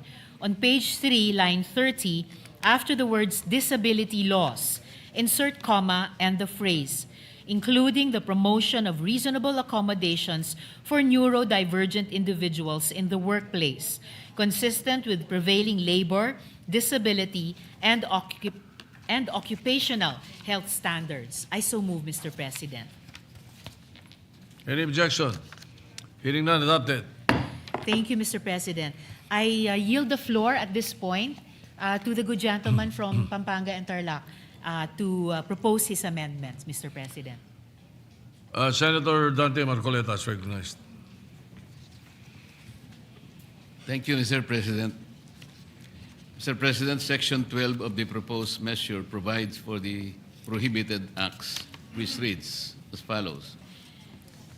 Section 12 prohibited acts. It shall be unlawful for any person, entity, or government agency to discriminate against, deny, or impede the rights of persons with ASD, including but not limited to their rights to dignity, health care, inclusive education, employment, livelihood, social protection, and participation in decisions affecting their welfare. However, Mr. President, there is no penal provision included in the proposed bill. So I wish that we could propose the following penal clause, Mr. President. On page 4, between lines 14 and 15, insert a new section 13 to provide for the penal clause to read as follows. Section 13, penal clause. A, any person who violates any prohibited acts mentioned under Section 12 of this Act shall suffer the following penalties. 1, for the first violation, a fine of not less than 50,000 pesos, but not exceeding 100,000 pesos, or imprisonment of not less than 6 months, but not more than 2 years, or both at the discretion of the court. And 2, for any subject violation, a fine of not less, or for any subsequent violation, a fine of not less than 100,000 pesos, but not exceeding 200,000 pesos, or imprisonment for less than 2 years, but not more than 6 years, or both at the discretion of the court. B, if the violator is a government official or employee, he or she shall be administratively liable in addition to fine or imprisonment. C, if the violator is a corporation, organization, or any similar entity, the officials thereof directly involved shall be liable therefore. D, if the violator is an alien or a foreigner, he shall be deported immediately after service of sentence without further deportation proceedings. Mr. President, the proposed penal provision is in line with those specified under Republic Act number 77 or the Magna Carta for Disabled Persons. Thank you, Mr. President. Mr. President, will the proponent make the motion? I move, Mr. President, that the proposed penal clause be added or be an amendatory provision of the proposed bill, Mr. President. Accepted, What Mr. does the sponsor say? Accepted, Mr. President. Thank you. Are you sure? I'm sure, Mr. We President. have 1 minute suspension.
May we request Senator Rodante Marcoleta to restate the proposed amendment, subject to the amendment being proposed by the sponsor?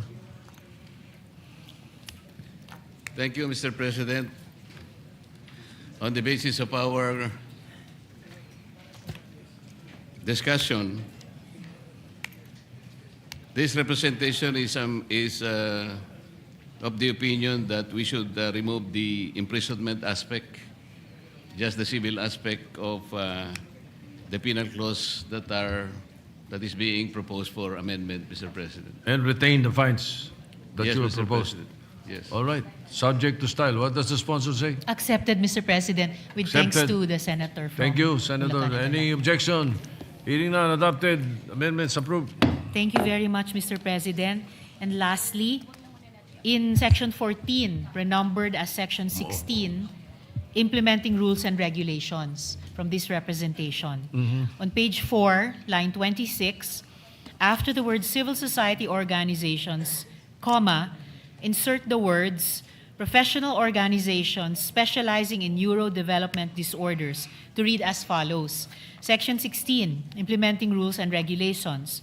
Within 90, in parentheses, numerals 90 days from the effectivity of this act, the NCDA, in consultation with the DOH, JRRMMC, PhilHealth, DepEd, CHED, TESDA, DOLE, CSC, DSWD, LGUs, other concerned government agencies, civil society organizations, professional organizations specializing in neurodevelopment disorders, autism self-advocates, parents groups, and other stakeholders shall promulgate the implementing rules and regulations. I so move, Mr. President.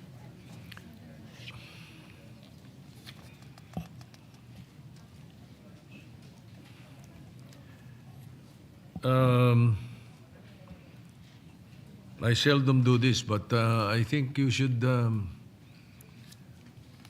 Well, if you believe that this will be strong enough, my experience is oras na nag-IRR tayo at hindi natin specify dito, pinakikialaman eh. Nung mga mag-IRR eh. I submit to the advice of the good Senate President.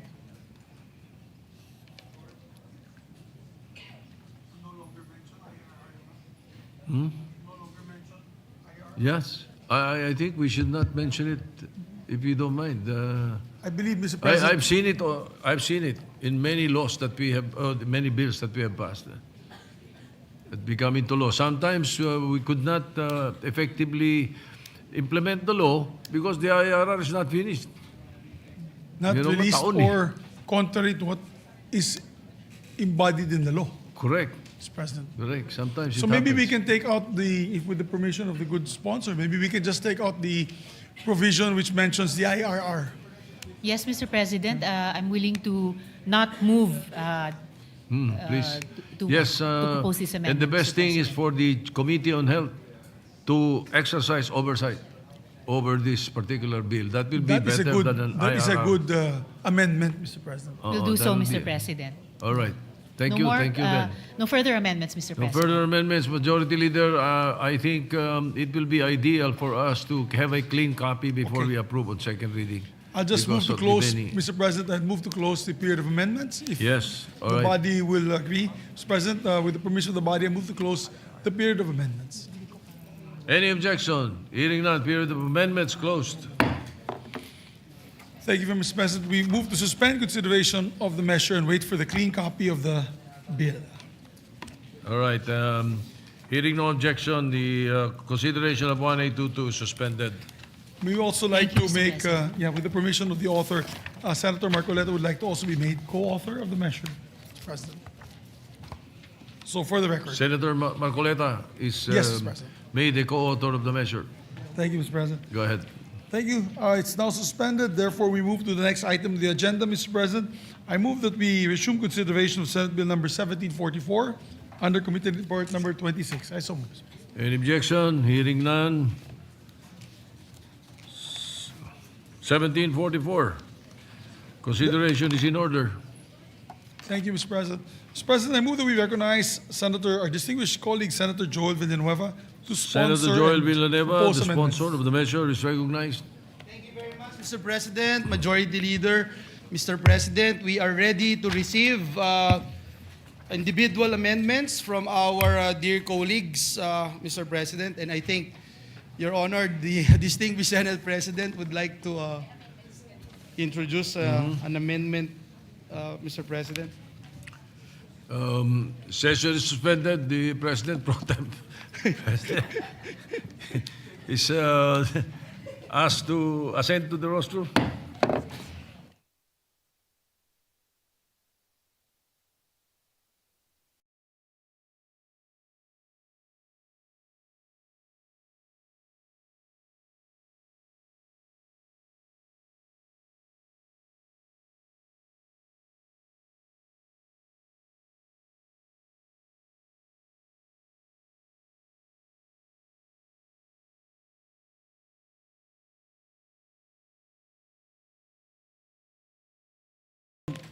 Thank you, Mr. President. We are ready to receive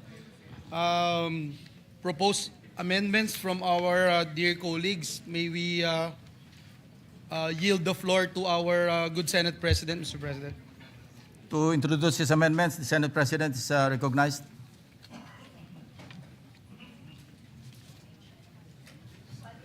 One minute suspension.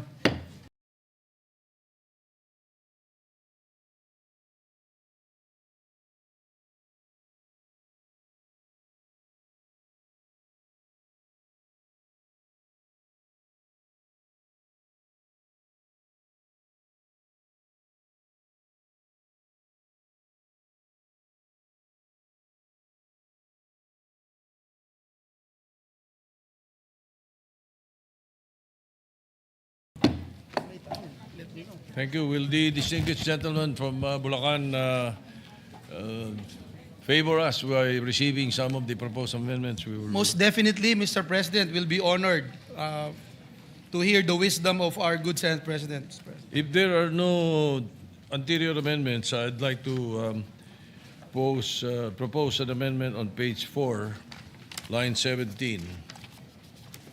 Yes, Mr. President, there are no amendments from page 1 to 3. So we proceed with the page 4. Line Yes. 17, if not... Line I'm not 17, mistaken. Thank you. the letter D.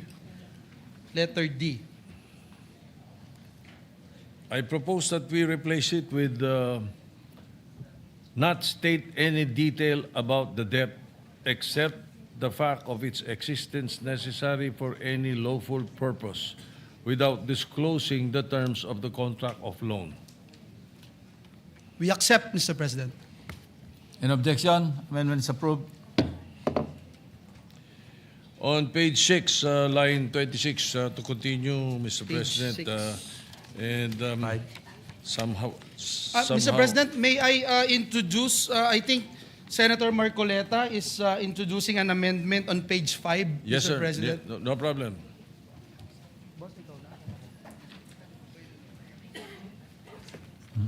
Yes. Ako na babasa. Ako na ba? Teka lang Okay. Should I? Ako na? Mr. President, I'll be the one to read the proposed amendment by our distinguished colleague, Senator Marcoleta. On page 5, after line 3, after the word agreement, insert the following. Such as by undergoing mediation, arbitration, or other forms of alternative dispute resolution, or by filing the appropriate complaint before the proper court, among other reconciliatory or judicial means. This representation, as the sponsor of the measure, would like to put on record that we accept the proposed amendment introduced by Senator Marcoleta. In objection, hearing none, approved. We can entertain the proposed amendment of our distinguished Senate President on page 7, Mr. President. No, page 6. Page 6, sorry, page 6. Page 6, actually, this is somehow an editorial amendment. Replace the word communication with the word communicating. Accept, Mr. President, we accept. Any objection? Hearing none, approved. Now, on page 7, Mr. President, to continue, line 30, 31. My question is that will the bank honor the deposit of a post-dated check prior to the date indicated therein? I don't think so. Well, if no, We agree. why will we make criminal an act that has no effect? So I propose to delete letter C. Yes, Mr. President, we agree with the Senate President, but what we are focusing here is the act of threatening, Mr. President.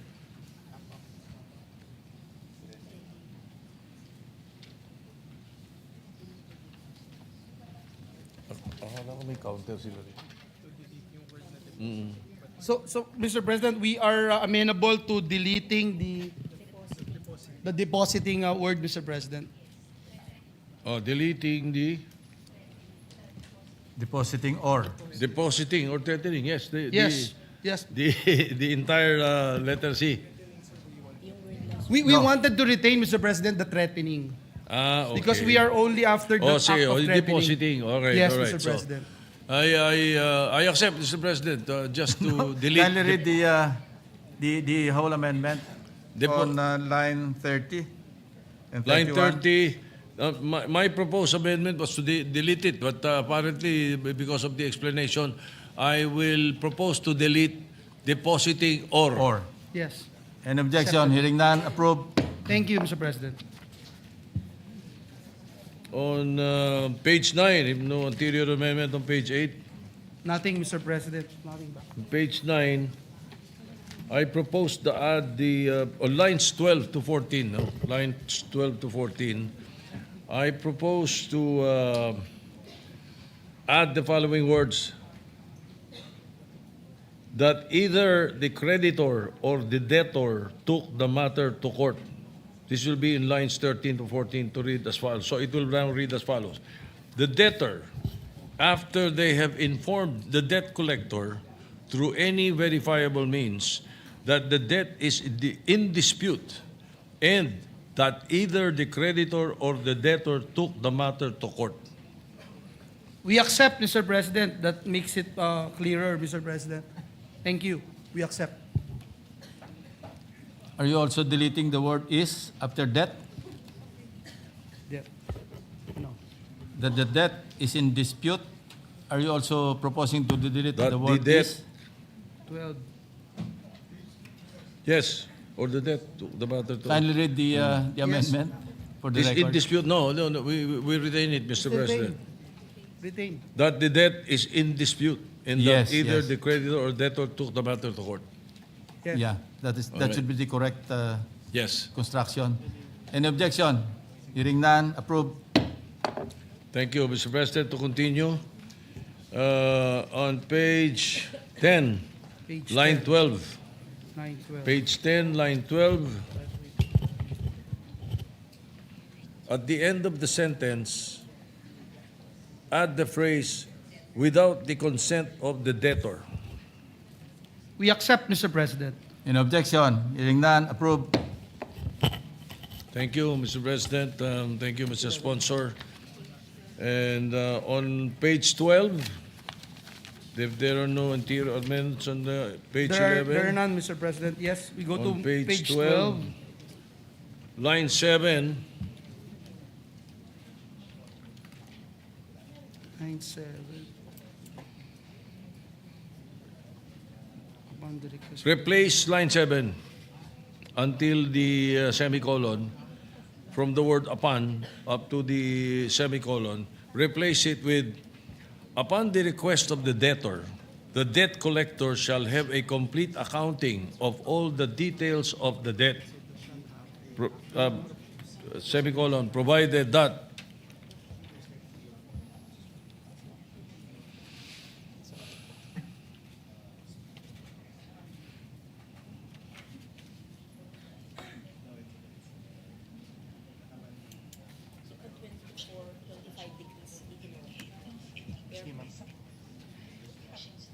If I may, Mr. President, instead of have A, can we if the proponent would agree to delete have a and instead shall provide, Mr. President, if that's amenable to the distinguished Senate President. Shall have, you will, you want to use shall provide. Shall provide, Mr. President. I have no objection, Mr. President. I accept, I adopt. Thank you, Mr. President. In objection, hearing none, approved. Thank you. And again, to continue, page 14, Page line 27. 14. Yes, page 14. Line 27. Line 27. After the word department, insert the words with actual human agents and not merely machines or bots. We accept, Mr. President. Comma. In objection, hearing none, approved. Thank you, Mr. President. And finally, on page 15, after section 22, Meron pang isa, page 20. after the separability clause, add a new section to read as follows. I believe Good. Senator Mr. Gatchalian has an President, amendment sorry, on page there is 14. Page 14, Senator Gatchalian. Yes, is, sorry. yes, we have a Page 15. Go ahead. There yes, is anterior amendment. thank you, Mr. President. On page, this is from Senator Sherwin Gatchalian. On page 14, line 27, change the word who to which. We accept, Mr. President. In objection, hearing none, approved. Which shall be responsible. Okay. All right. Thank you, Mr. President. Mr. President, there's another one anterior, Mr. President, on page 15, between lines 2 and 3, from Senator Sherwin Gatchalian, insert the following paragraph. The section shall have a dedicated complaints desk to address violations of this act. The section shall act on complaints received through its complaints desk within 5 working days from receipt thereof. Failure of the responsible public official or employee to act on any complaint within the prescribed period shall constitute simple neglect of duty, subject to the filing of the appropriate administrative action based on prevailing Civil Service Commission rules and regulations, provided that in cases where the cause of delay is due to force majeure or other analogous circumstances, the prescribed period mandated herein shall be suspended and appropriate adjustments shall be made, provided further that in such cases of justifiable delay, the responsible public official or employee shall notify the complainant of the reason for the delay and the adjusted period to act on the complaint. We accept the proposed amendment of Senator Gatchalian, Mr. In President. objection, hearing none, approved. Another one, Mr. President, from Senator Gatchalian on page 15, between lines 2 and 3, insert a new section, section 20, which shall read as follows. Section 20, Information and Education Campaign. The section shall conduct a continuing information and education campaign to inform the general public of their rights under this act. The section shall inform, the SEC, SEC, shall inform financial consumers of how to identify abusive, deceptive, and unfair debt collection practices and how to avail of rights such as requests for issuance of receipts, requests for accounting, use of loan cost calculator, and available redress mechanisms. We accept the proposed amendment by Senator Gatchalian, Mr. In President. objection, hearing none, approved. We yield the floor to our dear Senate President. Thank you, Mr. President, Mr. Sponsor. On page 15, Your Honor, after section 22, add a new section to read as follows. Good faith requirement. The protections under this act shall only apply to debtors who invoke them in good faith and shall not be available to those who invoke such protections for the purposes of evading payment of the obligation. We accept, Mr. President, as this is very important to, again, emphasize na ang utang ay isang obligasyon, Mr. President. We accept. In objection, hearing none, approved. and renumber the succeeding sections, Mr. President. So renumbered. I'm done. Thank you very much. Thank you. Your Honor. Thank you, Mr. Thank President. you, Mr. Senate President. Mr. President, one last or two more. One last proposed amendment from our dear colleague, Senator Gatchalian. On page 15, line 20, delete the words at least 2 national papers and replace it with in a newspaper. So the sentence shall now read as follows. This act shall take effect 15 days after its publication in the official gazette or in a newspaper of general circulation. We accept, Mr. President. Any objection? Hearing none, approved. Mr. President, we just would like to make a short manifestation, just a clarification on why our proposed measures does not contain an IRR provision. The committee envisioned the bill to be implemented at face value. That is why we made the provisions as clear as possible. We note that the crafting of the IRR usually causes delay in the implementation of our laws. So, Mr. President, in doing so, we will ensure that the measure will not remain dormant after passage. It reinforces legislative intent and prevents undue delay in delivering protection to financial consumers. And furthermore, Section 16 of the proposed bill already authorizes the SEC to issue the necessary rules and regulations for the implementation of the provisions of this act, including the imposition of reasonable administrative penalties for violations thereof. Marami pong salamat, Ginoong Pangulo and dear colleagues. Thank you, Senator Villanueva. Majority Leader.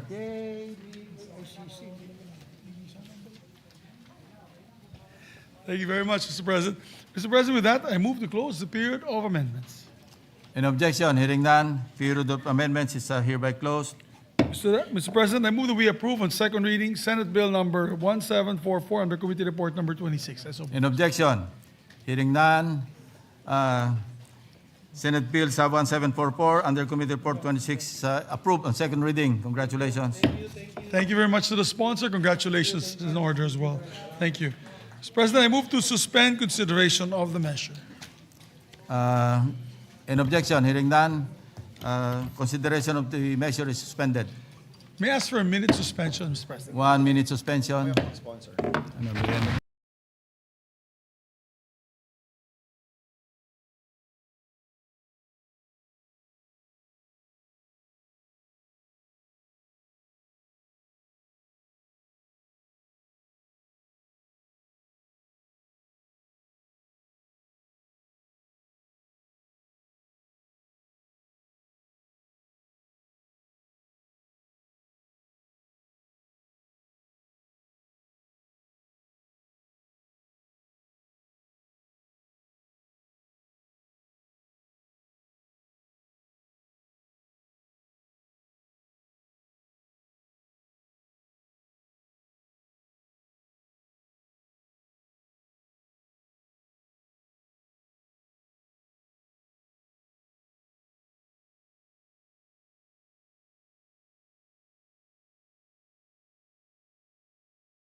Thank you very much, Mr. President.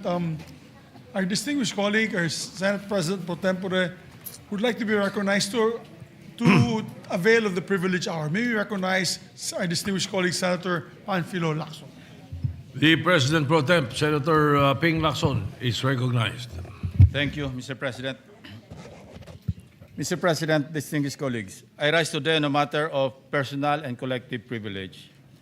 As chairman of the Senate Blue Ribbon Committee, I have been subject of criticisms for not scheduling the 18 ex-military personnel who faced the media in an organized press conference at the historic Club Filipino on the eve of the 40th EDSA People Power Revolution to be called and testify before your committee on accountability of public officers and investigations. During the said press conference last February 24, these 18 individuals made claims on their supposed knowledge as former security personnel of one of the key personalities in the flood control scandal, former Congressman Saldico. To be clear, while every imputation of a crime warrants our attention, none deserves our blind deference. In the same manner that everyone has a right to be heard, it is not a license to mislead. Hence, while I reserve judgment on the merits of the testimonies, I am duty-bound to raise questions of logic and, at the very least, basic mathematics. These are not intended to disparage the testimonies of the said individuals, but rather ensure that proper evaluation of the credibility and reliability of both the source or sources of the information and the information itself adhere to rational and logical standards of believability before we take appropriate action. Siguradong bibigyang kulay na naman ng mga trolls ang mga tanong na ito. Pero isipin na lang natin kung magagamit ang mga nasabing aligasyon bilang instrumento ng propaganda o anumang motibo, hindi ba dapat ay logical at mathematically possible man lamang ang mga akusasyon? If only for argument's sake, Mr. President, let us accept the statement of Attorney Levy Baligod last weekend that the 805 billion pesos in kickbacks did not come solely from flood control project appropriations, contrary to what was initially reported. Let us consider the available variables that must inform our analysis, Mr. President. As earlier computed by the late Senator Ramon Revilla Sr. and further corroborated by Mr. Curly Discaya during one of our BRC hearings, 1 million pesos approximately weighs 1 kilogram. Basically, this means that the two executive assistants of Saldico, assisted by 18 ex-military personnel and other unnamed personalities, received, unloaded, repacked, and reloaded and moved 805,000 kilograms or 805 metric tons in paper bills over a certain period of time. And this does not include yet the weight of the packages themselves. Thus, we need to add around 53,600 kilograms or 53.6 metric tons, representing the combined weight of at least 13,400 large empty maletas or suitcases to accommodate 805 billion pesos, with the assumption each was made of soft-sided nylon or polyester materials, each weighing around 4 kilograms. Let's try to imagine the processes involved in the preparation and distribution of this cash.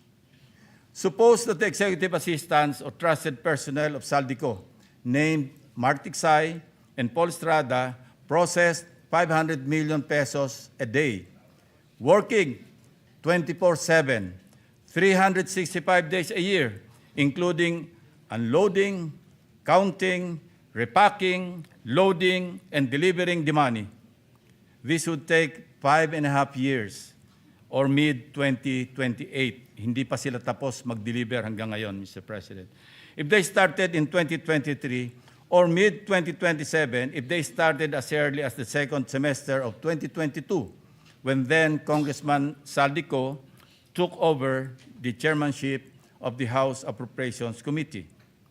Relatedly, one may still ask how such huge sums of money were physically collected and delivered to the residence of former Congressman Ko.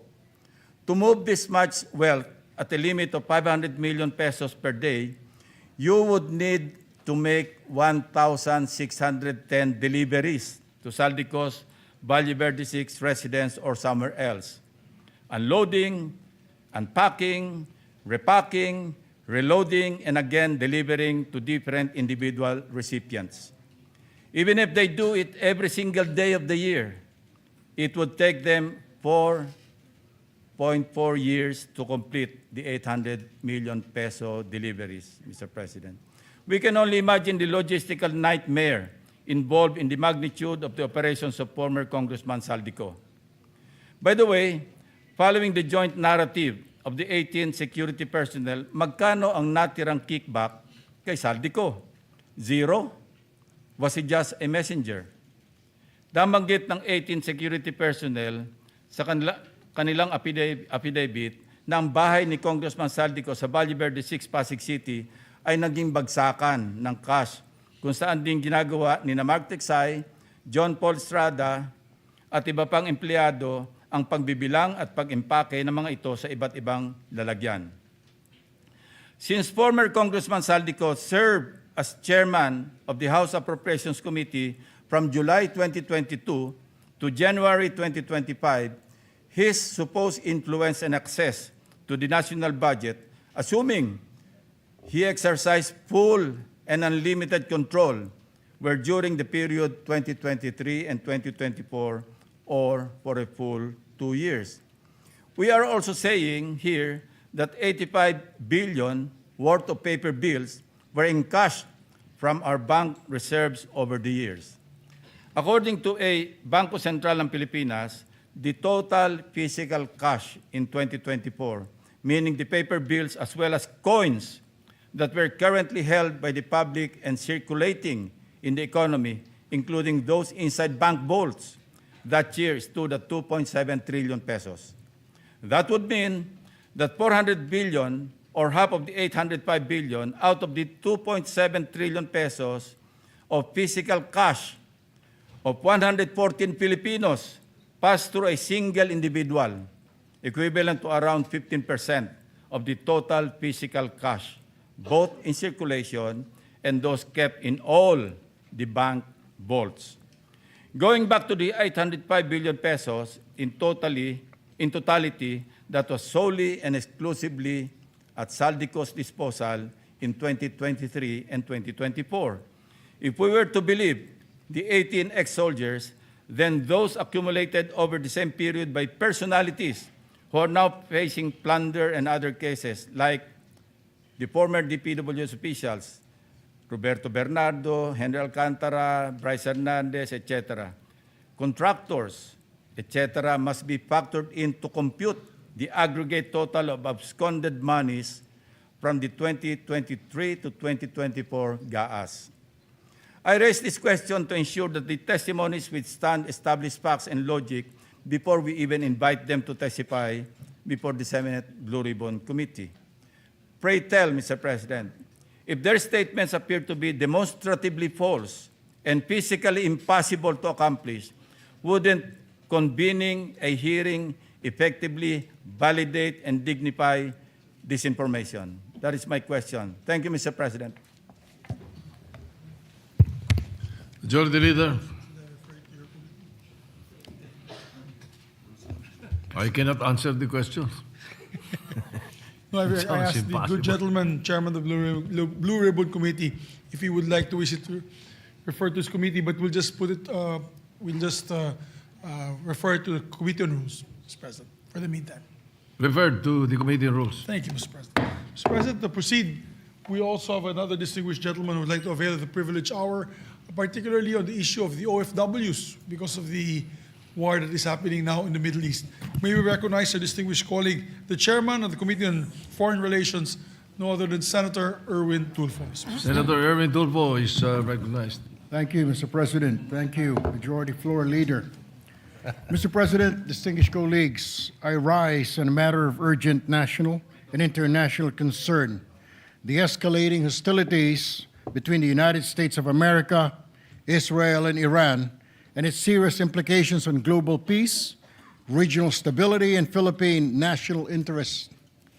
Last Saturday, February 28, 2026, according to news reports, the United States and Israel launched coordinated strikes under what has been reported as Operation Epic Fury and Operation Roaring Lion. Reports indicate that Iran's Supreme Leader Ayatollah Ali Khamenei and other senior figures were killed.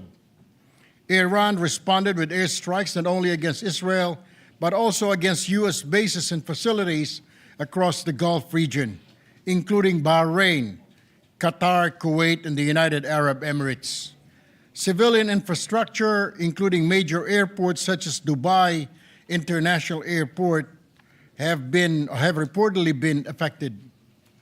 The recent exchange of direct military strikes marks a dangerous turning point in an already volatile region. Civilian lives have been lost, airports have been closed, oil markets have trembled. The international community watches with apprehension as regional tensions threaten to spiral beyond control.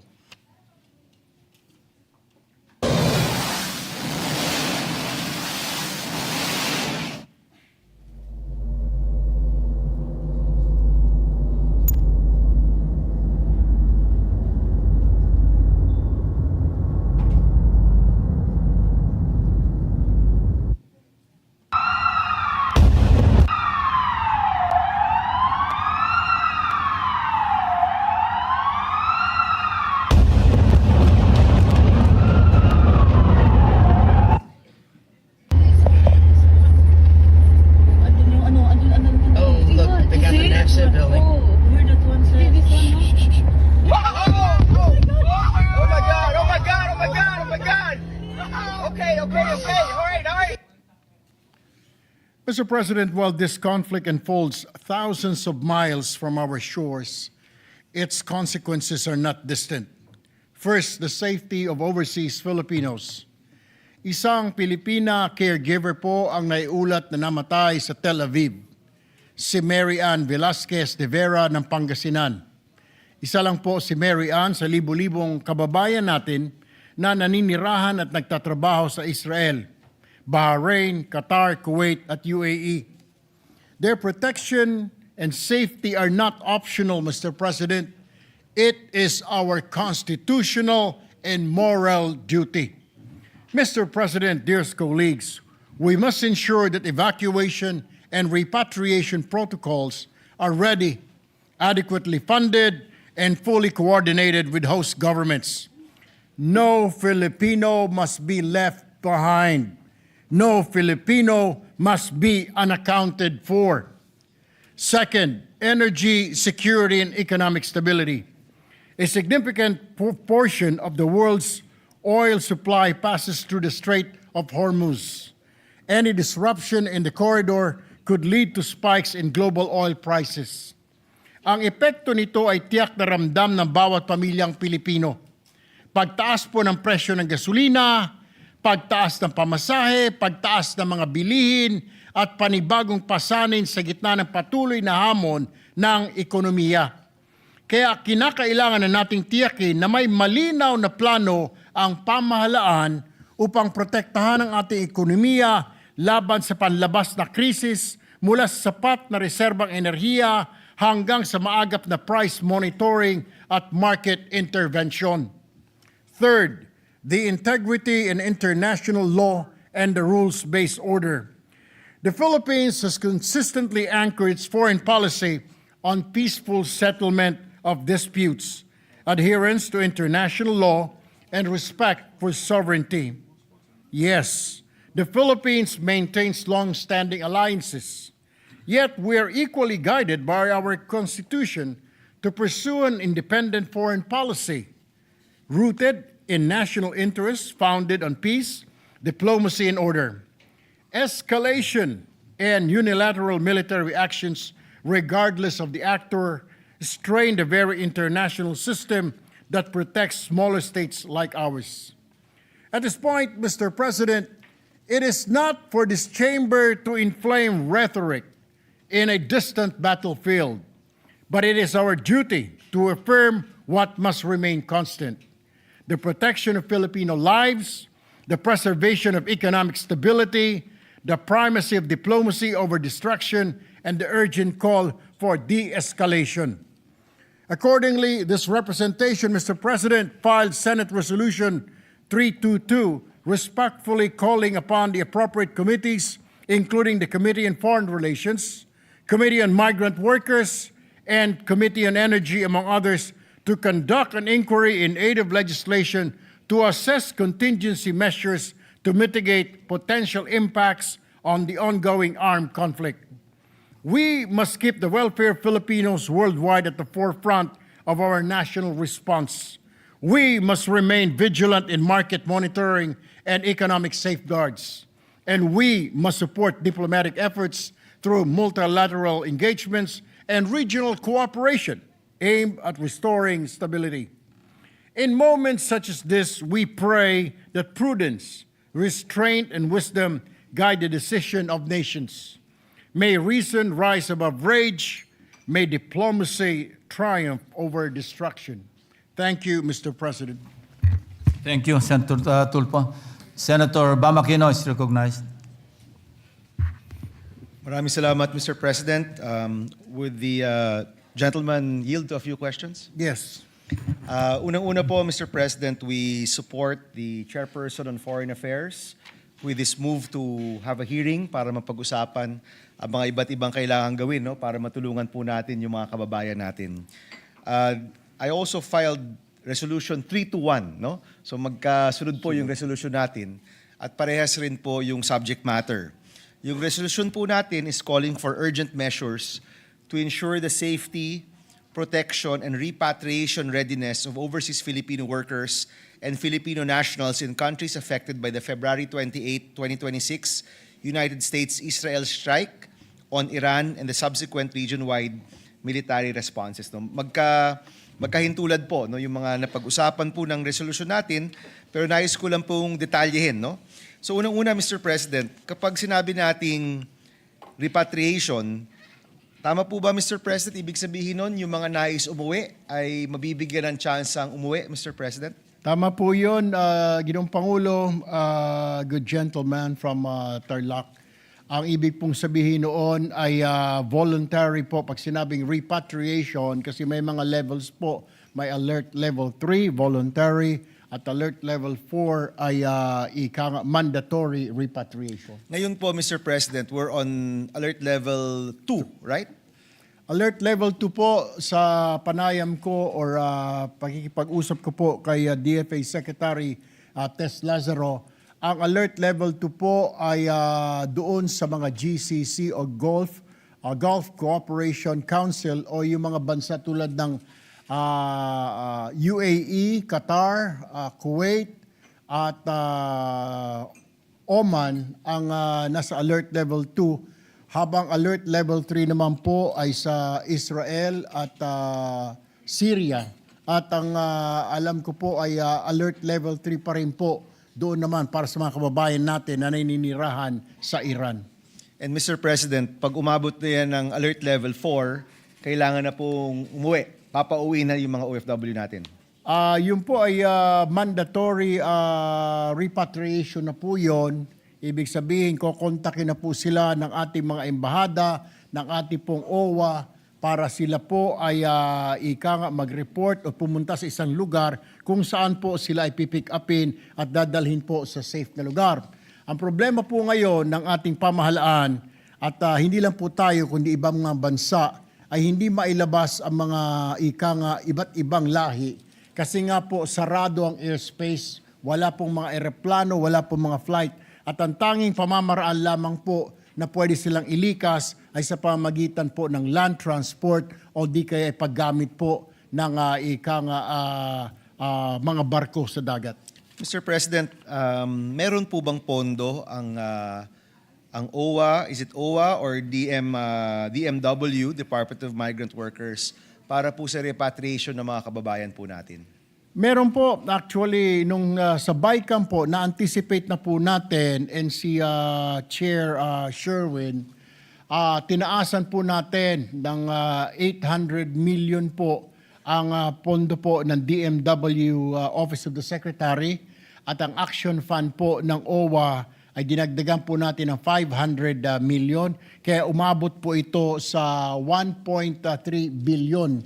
Samantalang sa DFA naman po para sa repatriation ay 1 billion pesos. Mr. President, tama po ba higit 2 milyong kababayan ang meron tayo sa Middle East? Tama po yun. Yun po yung ating mga overseas Filipino workers. Mr. President, maybe in the hearing, Mr. President, kung wala po tayong sagot ngayon, gusto rin ho nating malaman yung pondong nakalaan ay kung mag-a-avail ng repatriation services ang ating mga kababayan, kung ilan po sa kanila yung posibleng makakuha ng tulong na makauwi. No, I don't know, Mr. President, kung kakayanin, syempre 2 million, napakalaki po ng 2 million. And alam na naman ho natin, di naman lahat ho ay nagdedesisyon na umuwi. Pero maganda pong malaman, Mr. President, kung ilan kaya yung kayang ma-accommodate. Kasi kung kulang po, magandang madagdagan po yung pondo para kung mag-escalate nga po ito, meron pong paraan yung mga kababayan po natin na makauwi ng libre at matiwasay. Kaya nga po sa ngayon, ang payo po ng ating mga embahada sa mga kababayan natin sa mga lugar kung saan ngayon ay may kaguluhan sa Middle East ay stay put at mag-ingat. Ang isa pa hong problema kasi, bagamat kahit na gusto po ng mga kababayan natin na umuwi, ang mga OFWs, lalo na po dyan sa mga lugar na UAE, Qatar, Kuwait, tuloy-tuloy po ang pasok. Ayon naman po sa DMW. So, obligado po yung mga kababayan natin na pumasok pa rin. Opo. Pero may mga nagpahiwatig na rin po na gusto pong umuwi, lalo na po yung mga na-trap na mga kababayan natin na mga galing po sa Europe sa bakasyon, nandyan po sa Dubai ngayon. Meron din po yata tayo ilang mga pilgrims dyan po sa Israel na nagpahiwatig po nga umuwi. So ito po ngayon ang inaasikaso ng Department of Foreign Affairs kung paano po sila madala sa safer na lugar. At ito po mga lugar na ito ay limitado lamang po. Isa po ang Oman, isa po ang Egypt, at isa pong tinitignan ngayon ng DFA ay ito pong Turkey. Mr. President, no, napaka-komprehensibo po ng inyong binigay na mga datos. Sa totoo lang po, hinihintay rin po ng mga kapwa senador namin ang update ni Senator Tulfo, no, pagdating po sa mga nangyayari sa Middle East. Mr. President, nais ko rin malaman, yung mga uuwi po dito, anong serbisyo ang posible po nilang makuha kung sila po yung magde-decide na umuwi? Anong tulong ang pwede po nilang makuha mula po sa ating gobyerno? May mga pondo po ang DMW para po sa mga kababayan natin po na umuwi. I believe nasa 15,000 hanggang 25,000 po ang inisyal. Nakaantabay din po dyan ang Department of Labor and Employment po natin. May mga pondo rin po. Tutulong din po dyan, yung Department of Social Welfare and Development. Pag may mga krisis pong ganito, ang ginagawa po ng Malacanang, nung ako po ay DSWD Secretary pa, ay pinagsasama-sama po yung mga ahensya na yan to form like a task force para tumulong po sa mga kababayan natin na mga umuwi galing sa overseas para mabigyan ng financial assistance yung mga umuwi galing sa ibang bansa. So tama, Mr. President, magsisimula yan sa safety ng mga kababayan natin doon kung nasaan sila ngayon, no? Matulungan natin sila na maging secure at safe sa abot ng mga kaya. Kung umabot ito sa Alert Level 4 or nais nang umuwi, may tulong na umuwi dito. That's the repatriation services, of course, subject to airspace being open again. Pag uwi po dito, dapat may serbisyong maibibigay. Alam ko, Mr. President, na itong nangyayari ngayon sa Middle East ay unprecedented talaga, tsaka may potential po talagang lumaki. No? So I will support you, Mr. President. Pag nag-hearing na po tayo, magandang malaman mula sa mga ahensya, magkanong nakalaan, handa ba sila, at higit sa lahat, sapat na ba ito sa magnitude, no, ng posibleng mangyari po at posibleng maging outcome nitong mga nangyayaring kaguluhan po sa Middle East. Because Mr. President, habang sabi nga nila, yung pagsisisi nasa huli. Habang may konti pang oras, maganda Mr. President na magtulungan tayo para masigurado na nandyan yung pondo, handa yung gobyerno, at yung mga kababayan nating mga ngailangang umuwi ay makakakuha po ng sapat na tulong. We want to see, Mr. President, the scale of which our services are funded and can be provided, at makumpara po yon sa mga estimate ng mga uuwi po ditong mga kababayan po natin, Mr. President. Madagdag ko lamang po, Ginoong Pangulo, bago pa man po sumiklab itong digmaan na ito dyan po sa gitnang silangan, ay minomonitor na po ito ng Department of Foreign Affairs. Ayon po yan kay Secretary Tess Lazaro. Few weeks ago po yan, may anticipation po na baka mag-back down po yung negotiation, yung pag-uusap po between ng US at Iran. Ang pinag-uusapan po nila ay alisin po yung nuclear armaments po o production ng bansang Iran, na hindi po pumayag yung isa, yung Iran po. Kaya yun ho naging problema, binomba po ito, inuna na po ng Israel. So mayroon pong anticipation, at nung Sabado nga po ng alas 11 ng gabi, dahil nagsimula po ang pambobomba umaga ng Sabado, our time, pagdating po alas 11 ng gabi ay nagkaroon po ng Zoom meeting ang DFA, kasama po ang DMW at ang mga iba't ibang embahada natin sa lugar, kasama po ang labor attaché para pag-usapan po ang contingency plan.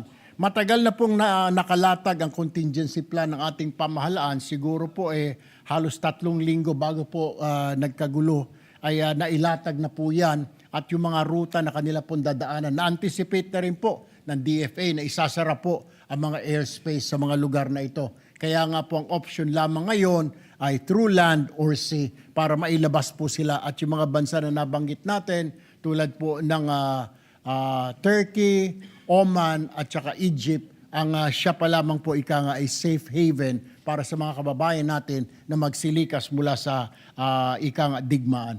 Mr. President, we thank you for your leadership and your chairmanship. Maraming salamat, Mr. Chairman. And Mr. President, we look forward to the hearing that will be held with regard to this subject. Maraming salamat po. Thank you. Majority Leader. Mr. President, before I refer the committee, the good gentleman, just manifestations from our colleagues. One from Senator Rafi Tulfo, the other also from Senator Risa Ontiveros. May we recognize the two. Who goes Two of our first? colleagues. Senator Rapi Tulfo is recognized. Will it be ladies first? Senator Rafi Tulfo first, Mr. President. On the same topic muna, then I'll refer you later sa speech. Thank you. Mr. President, I would like to associate myself with the privileged speech of Senator Erwin Tulfo. As chairperson of the Senate Committee on Migrant Workers, I'm closely monitoring the escalating tensions in the Middle East. Excuse me. Lubha po akong nababahala, lalo na tumigit kumulang nasa 2.44 million overseas Philippine workers ang nandun ngayon. Nakakalungkot din pong ibalita, Mr. President, na may isa pong OFW caregiver, siya po ay si Mary Ann Velasquez de Vera ng Basista, Pangasinan, ang nasawi sa Israel habang sinusubukan niyang iligtas ang kanyang alaga sa gitna ng kaguluhan sa nasabing riyon. Since yesterday, I've been in close coordination with the Department of Migrant Workers, Department of Foreign Affairs, Armed Forces of the Philippines, and airline companies to ensure that all necessary contingency measures are fully operational. The Overseas Workers Welfare Administration, or OWA, assured us that adequate assistance funds are readily available for emergency evacuation, temporary shelter, medical needs, and financial support for affected workers. While we are hopeful that diplomatic efforts will prevent further escalation, I call on our OFW to remain vigilant, stay in constant communication with the nearest Philippine diplomatic post, and strictly follow local advisories and safety protocols. As the chairperson of the Senate Committee on Migrant Workers, I guarantee the public, particularly the OFWs, that we are ready to exercise the committee oversight functions to ensure that no Filipino is left behind. And before I end my speech, Mr. President, isa po sa dapat pagtuunan din natin pansin, and which I'm doing right now, ay hindi lamang mga OFW, kundi lubos na maapektuhan din ang ating mga kababayan, particular ng transport group, kapag nag-escalate yung problema. Of course, almost automatically natataas po yung presyo ng mga langis. So pag tumaas po yung mga presyo ng langis, then of course, directly affected yung transport group natin, and I came to know na wala raw palang subsidy budget ang ating pamahalaan for them for this year. So saan tayo kukuha ng pangsuporta sa ating special sa mga fisher folks at sa mga nasa agribusiness, nasa agricultural sector. So that is something na kailangan din pagtuunan ng pansin. And then sa katanungan ni Senator BARMM Aquino kanina, so what's going to happen to the OFWs na babalik ng bansa? So that's why I'm filing the OFW, I filed the OFW reintegration bill that will address doon sa question ni Senator BARMM na pagdating nila rito, ano ang pwede nilang maasahan. At doon sa bill na yun, sinasagot lahat. That's all, Mr. President. Maraming salamat. Thank you, Senator Rapi. May we recognize also to give a manifestation on the speech of Senator Erwin Tulfo, our distinguished Deputy Majority Floor Leader, Senator Risa Ontiveros. Senator Risa Ontiveros is recognized. Salamat po, Mr. President. Bilang pagsuporta po dun sa privilege speech sa good gentleman mula sa Palawan, intensyon ko rin po, Mr. President, mag-file ng katulad na resolusyon tungkol sa mga contingency measures ng ating gobyerno para siguruhin yung agarang kaligtasan ng ating mga overseas Filipino workers. Sayang na sayang po na nakarating na sa kaalaman natin yung trahedyang nangyari, no, kay Mary Ann de Vera Velasquez. Kaya nakikiisa ako sa taus-pusong pakikiramay ng buong Senado sa kanyang pamilya sa Pangasinan. Kasabay po ng pagsiguro ng immediate safety ng ating iba pang at maraming OFWs, tingin ko po, Mr. President, dapat magkondukta din ng isang strategic re-examination ng ating pambansang polisiya sa energy security. Baka kailangan po natin ng isang government-administered na strategic oil reserve at baka kailangan din nating bilisan yung renewable energy development para i-mitigate naman yung 96.8%, napakataas po, 96.8% na reliance ng ating bansa sa krudo mula sa gitnang silangan.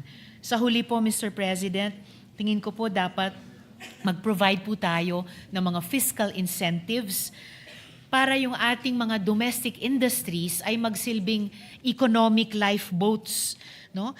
Na magsisiguro sa agad na pag-absorb ng mga repatriated workers sa tatlong partikular na sektor, sa energy sector, sa agriculture sector, at sa manufacturing sector, para nga ma-reintegrate immediately yung ating mga kababayang magpapa-repatriate, ma-reintegrate dito sa ating ekonomiya para mapigilan ang isang inflationary crisis na binabantayan na ng economic managers ng gobyerno at para patuloy na magsulong kahit medyo bumagal pero dapat huwag tumigil yung national industrialization sa kabila pa rin po, Mr. President, nitong bumigla sa ating lahat na pagsiklab ng gera sa Middle East. Salamat po, Mr. President, at salamat muli sa good gentleman mula sa Palawan.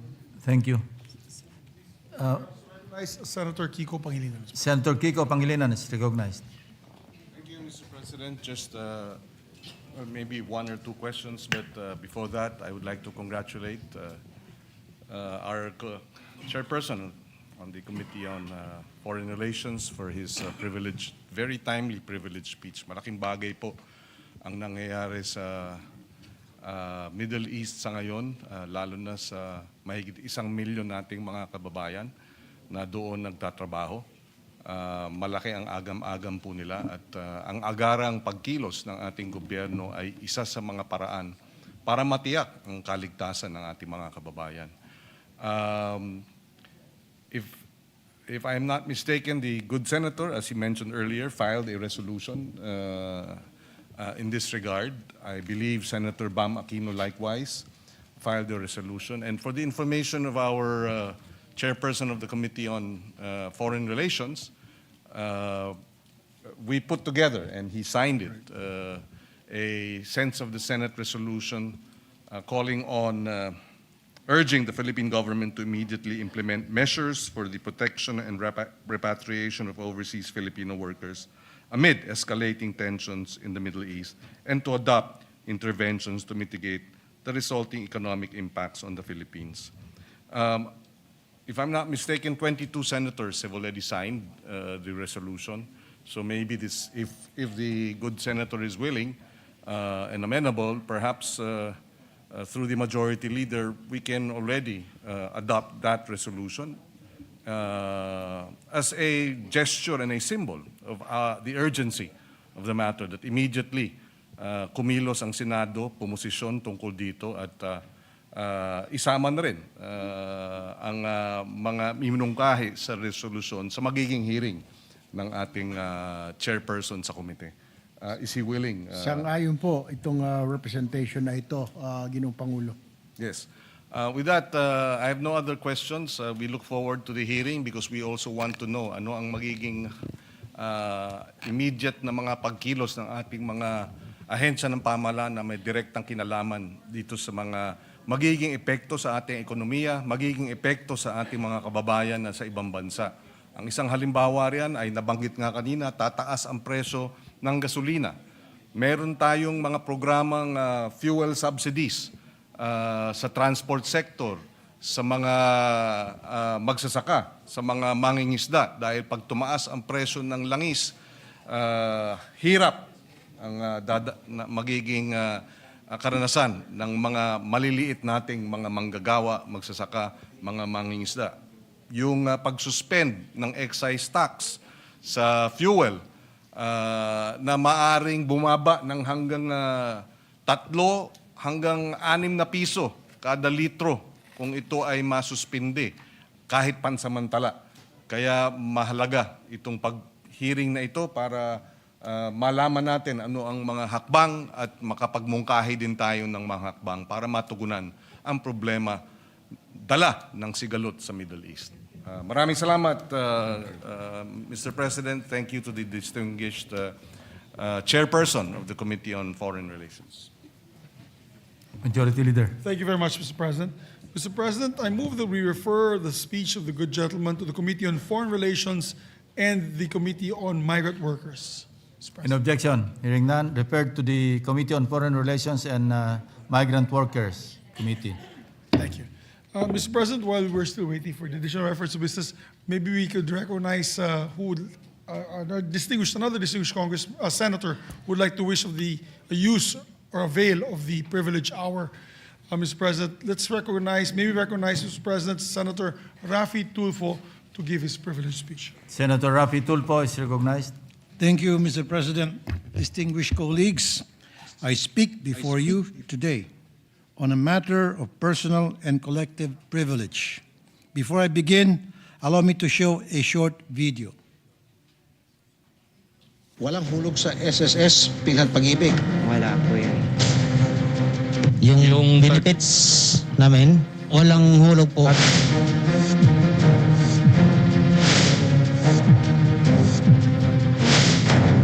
600 plus po kami manggagawa na kinakaltasan ng mga benepisyo na hindi inuhulog.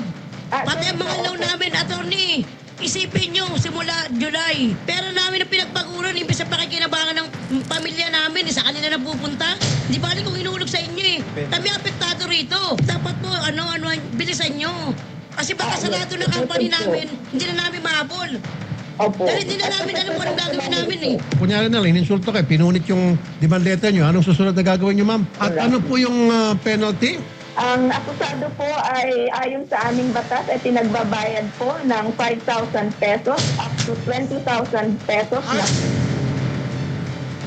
Ma'am naman, bakit 5,000? Daan-daan libo, milyon na ang dinekwat sa mga magagawa, tapos 5,000 lang ang fine? Kasi wala po kami mga benefits dito, sir.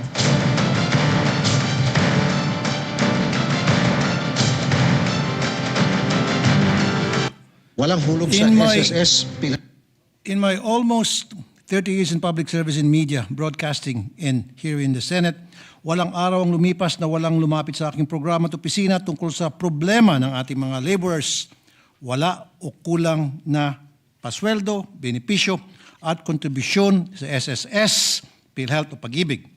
Itong SSS, PhilHealth at Pag-ibig ay may mga mahalagang benepisyo Ang SSS ay panangga ng mga empleyado sa mga di inaasahang mga pangyayari at para maibsan ang pinansyal na pangangailangan sa pagtanda ng ating mga kababayan. Ang PhilHealth naman ang inaasahan ng ating mga kababayan tuwing sila ay nagkakasakit. At ang pag-ibig naman ay nagkakaloob ng mga housing loans, short-term loans, calamity loans at kasangkapan upang makapag-ipon para sa kinabukasan. Kapag itong mga ito ay hindi nabayaran, kawawa ang mga manggagawa pag dumating ang panahon na kailangan nila ang mga ito. Tumatanda na walang pensyon o kapag nangangailangan ng pera, walang mahiram sa pag-ibig. Samantala, ang di pagkolekta ng tama ng PhilHealth ay nagiging dahilan kung bakit hindi napapalawak ang serbisyo sa ilalim ng universal healthcare natin. Kaya naman, tuwing may nakakarating sa akin ng mga ganitong reklamo, agad kong tinatawag ang pansin ng mga ito upang singilin na maayos ang mga employer. Ang pinagtataka ko, bakit parati na lang ganito? Parating may mga nakakalusot na kumpanya at kailangan pang lumapit sa aking programa upang maningil sila. Ito ngayon, Mr. President, nagtataka ako sa kwento nitong si Deo Hanito Balbuena o mas kilala sa pangalang Diwata. Ang nag-viral na may-ari ng parisan dito sa tabi lang ng Senado. Siguro lahat tayo alam kung nasaan siya dati. Nakapwesto. Mula sa pagiging palaboy, umasenso siya dahil sa nag-viral na parisan. Pero magmula noon, marami na ang nangyari at tuluyan nang nagsara ang parisan niya at nagpa-declare na siya ng bankruptcy. Itong nakarang linggo, siya inaresto dahil sa hindi pagrehistro at pagbayad ng SSS. Panoorin po natin ang isang maikling video. Ang nakalagay doon sa warrant, ang complainant ko is SSS. Nakulong ako ng kulang-kulang 24 hours. Ang kaso ko ay hindi ako nag-comply. Tapos yung mga tao ko guys, walang requirements. Pumasok lang sa akin at saka arawan. Sa kabila ng pagtulong ko, yun lang naman intensyon ko makatulong ako at siyempre makatulong ako sa ibang tao, lalo sa sarili ko at siyempre sa pamilya ko. Yun lang din pala magiging dahilan para makulong ako. Na sana kung mandatory man to or batas man talaga siya, sana naman tulungan nyo kami na maayos to. Sana naman hindi ito applicable sa kagaya naming nagsusurvive lang, panabla-nabla lang para makakain lang ng isang araw. May pagkakamali talaga si Diwata at pinagsabihan ko po siya. Pero ang pinagtataka niya ay wala naman daw siyang mga empleyado na nagreklamo sa SSS. Dahil daw alam nila ang mga tao niya na maliliit na negosyo lang sila. At may nakarating sa kanya na naghahanap itong SSS na mga pwedeng magreklamo laban sa kanya. Tinuturuan sila paano mag-file ng complaint. Maraming ganito sa ating mga kababayan. Mga maliliit na negosyo na walang sapat na kalaman sa mga business compliance sa ating mga batas. Naalala ko po ang isa pang kaso na nakarating sa akin. Isang 71-year-old na lola na kinulong din dahil hindi sa pagrimata ng SSS contribution, pag-remit ng SSS contribution ng isang kooperatiba. Napag-alaman namin, hindi naman board of director itong si lola at isa lamang siyang miyembro. Ang masama pa ay walang record ng summons na pinadala sa kanya. Inimbestigahan na nangyari at walang malinaw na leadership ang kooperatiba at minalas itong si lola at siya ang dinawit ng SSS sa kaso. Ang di ko po maintindihan ay bakit ito maliliit na mga negosyo tulad ni Diwata at ni Lola ay kaya naman palang huliin at singilin ng kusa kahit wala nagreklamo na empleyado. Pero libo-libo pa din ang mga manggagawa na di natutulungan ang kanilang mga hinaing sa kawalan ng benepisyo. Itong kay Diwata, wala siyang kinaltas at walang nirehistro ng mga tauhan. Pero ang ibang malalaking kumpanya, nakarehistro, nagkaltas, pero binulsa at di nag-remit sa SSS, hindi nakasuhan at hindi nakukulong.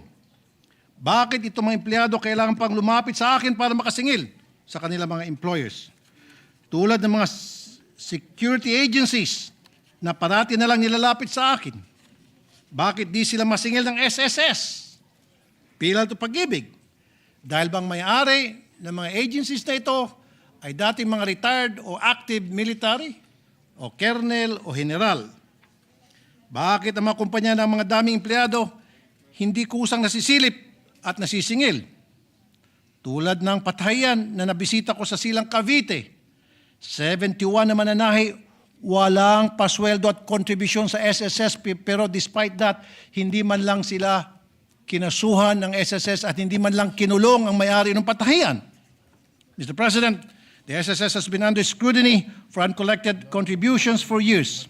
In 2023, the COA flagged uncollected premium contributions from delinquent employers.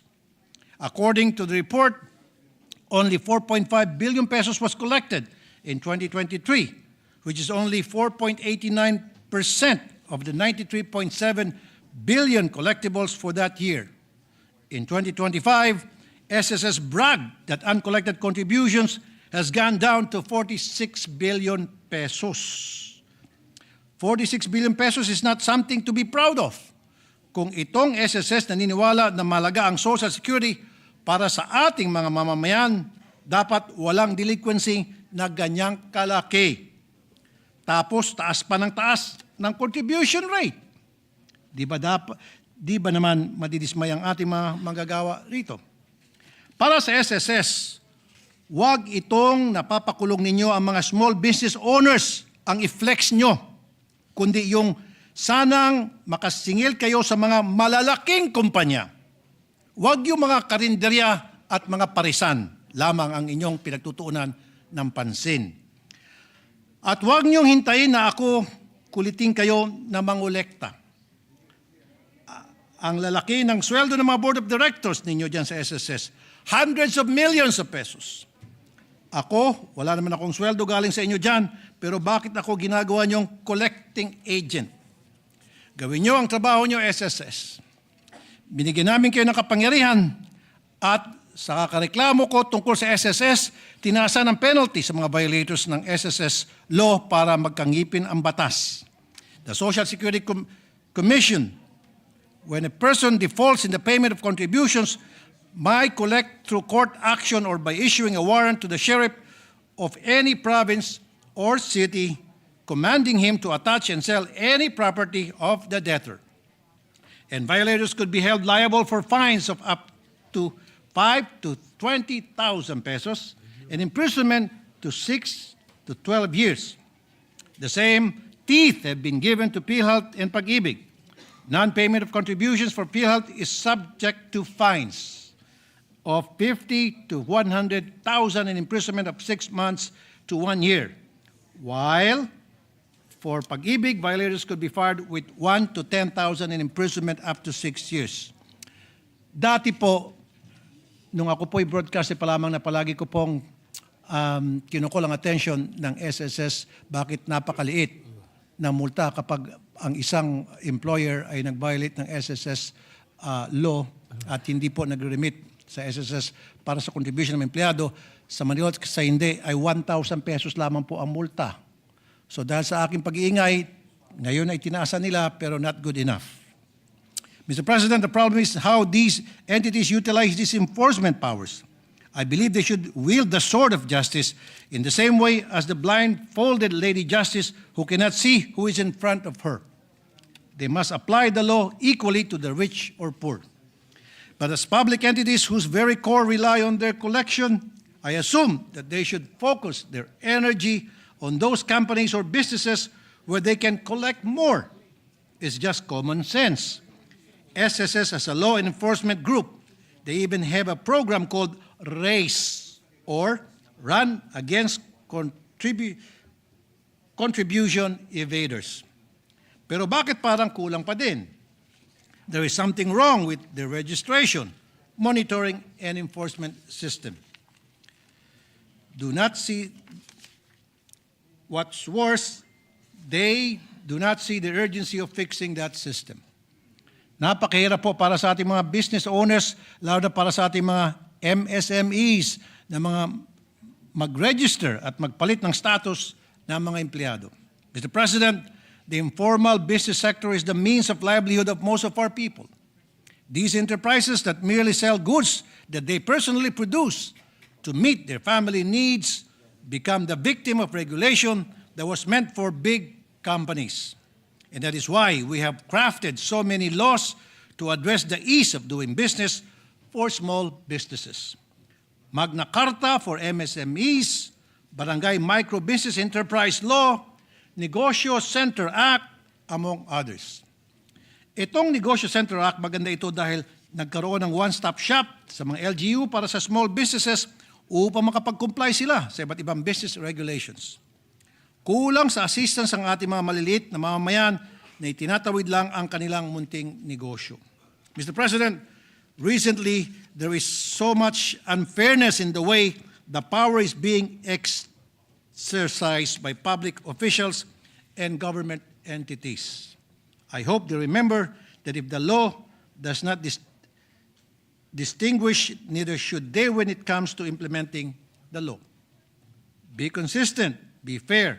I hope to be able to take these matters up in the Labor Committee as these concerns affect our laborers. Thank you, Mr. President, and my dear colleagues. Thank you very much, Mr. President. Mr. President, I move that we refer the speech of our distinguished colleague, Senator Raffy Tulfo, to the Committee on Labor and Employment and Human Resource Development. So referred to Committee on Labor. Thank you, Mr. President. Another colleague of ours would like to avail of the privilege hour, Mr. President. May we recognize our distinguished colleague, Senator Pia Cayetano. Senator Pia Cayetano is recognized.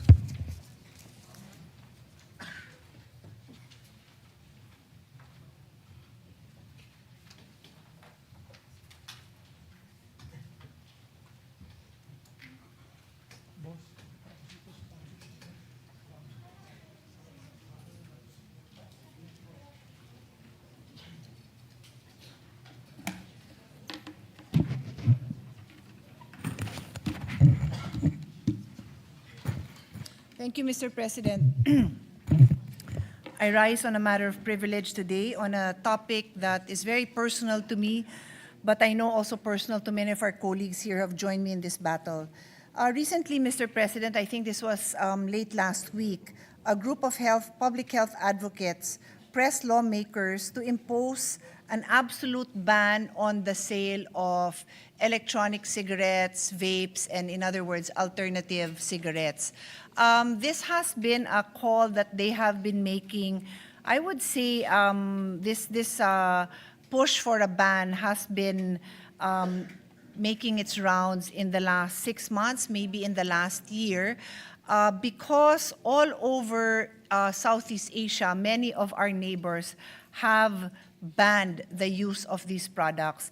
Many of our colleagues will also recall that in the last Congress, I have stood up and showed photos of the deceptive sales tactics being implemented by the industry, wherein they are using all these cute cartoon figures that are known to our children on the packaging of these vapes. Many of our colleagues have stood up and joined me in their concern because we have children, we're very concerned about the youth who are drawn into, who are attracted to these products that are making, particularly because they are really being marketed to the children. So I rise today, Mr. President, to share some more figures.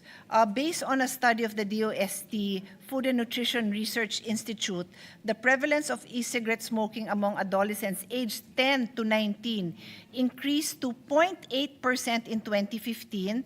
This is less than 1% to 39.3%, almost 40% in 2023. This is a crazy increase in statistics, Mr. President.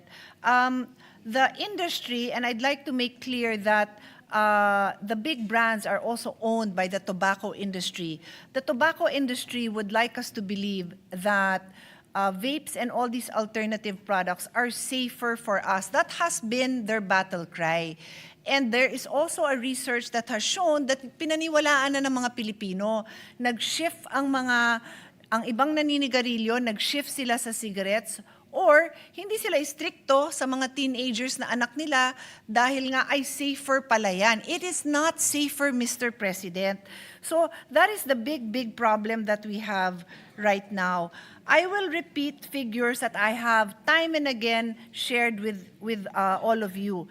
In the United States, the US FDA rejected 55,000 flavored e-cigarettes due to lack of evidence that they have a benefit to adult smokers, sufficient enough to overcome the public health threat posed by the alarming level of youth use of such products. 55,000 flavors ang na-reject. Can you imagine that? And I will repeat, up to this day, hindi tayo nagtetest. Mula ng araw na pinasa natin, yung vape law na yan, hindi pa rin nagtetest.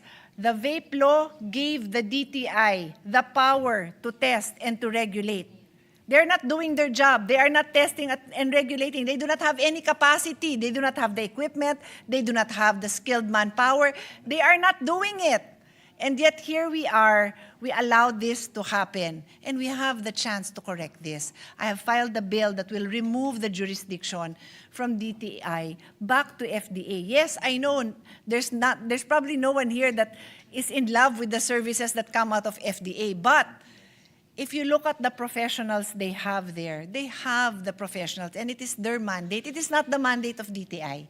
So yan, walang nagre-regulate, and yet the US, kaya nilang mag-ban ng 55,000 flavors, pero sa Pilipinas, wala tayong pakialam. So siguro dito, we have double the amount circulating and being ingested by our children. Imagine the United States says, there is no evidence that there is any benefit to allowing flavors for the youth. Kasi ang sasabihin ng ibang matanda, kasi mas okay to, may mga flavors kami, hindi na kami naninigarilyo. Yes, but the danger to exposing this to the youth goes on. And in the US, they decided they will not expose the youth to this. But don't get me wrong, they have a huge vape problem because despite regulating these flavors, they're still selling it. And so, you look at Southeast Asia, wow, 8 countries have banned it, Mr. President. 8 countries, and I will name these countries. These are Brunei, Cambodia, Laos, Singapore, Thailand, Timor-Leste, and Vietnam. And the latest to join that group is Myanmar. And that's why you have health advocates who are now saying, Philippine lawmakers, speak up, pass a law that will also ban this. So a little bit of history, my dear colleagues. In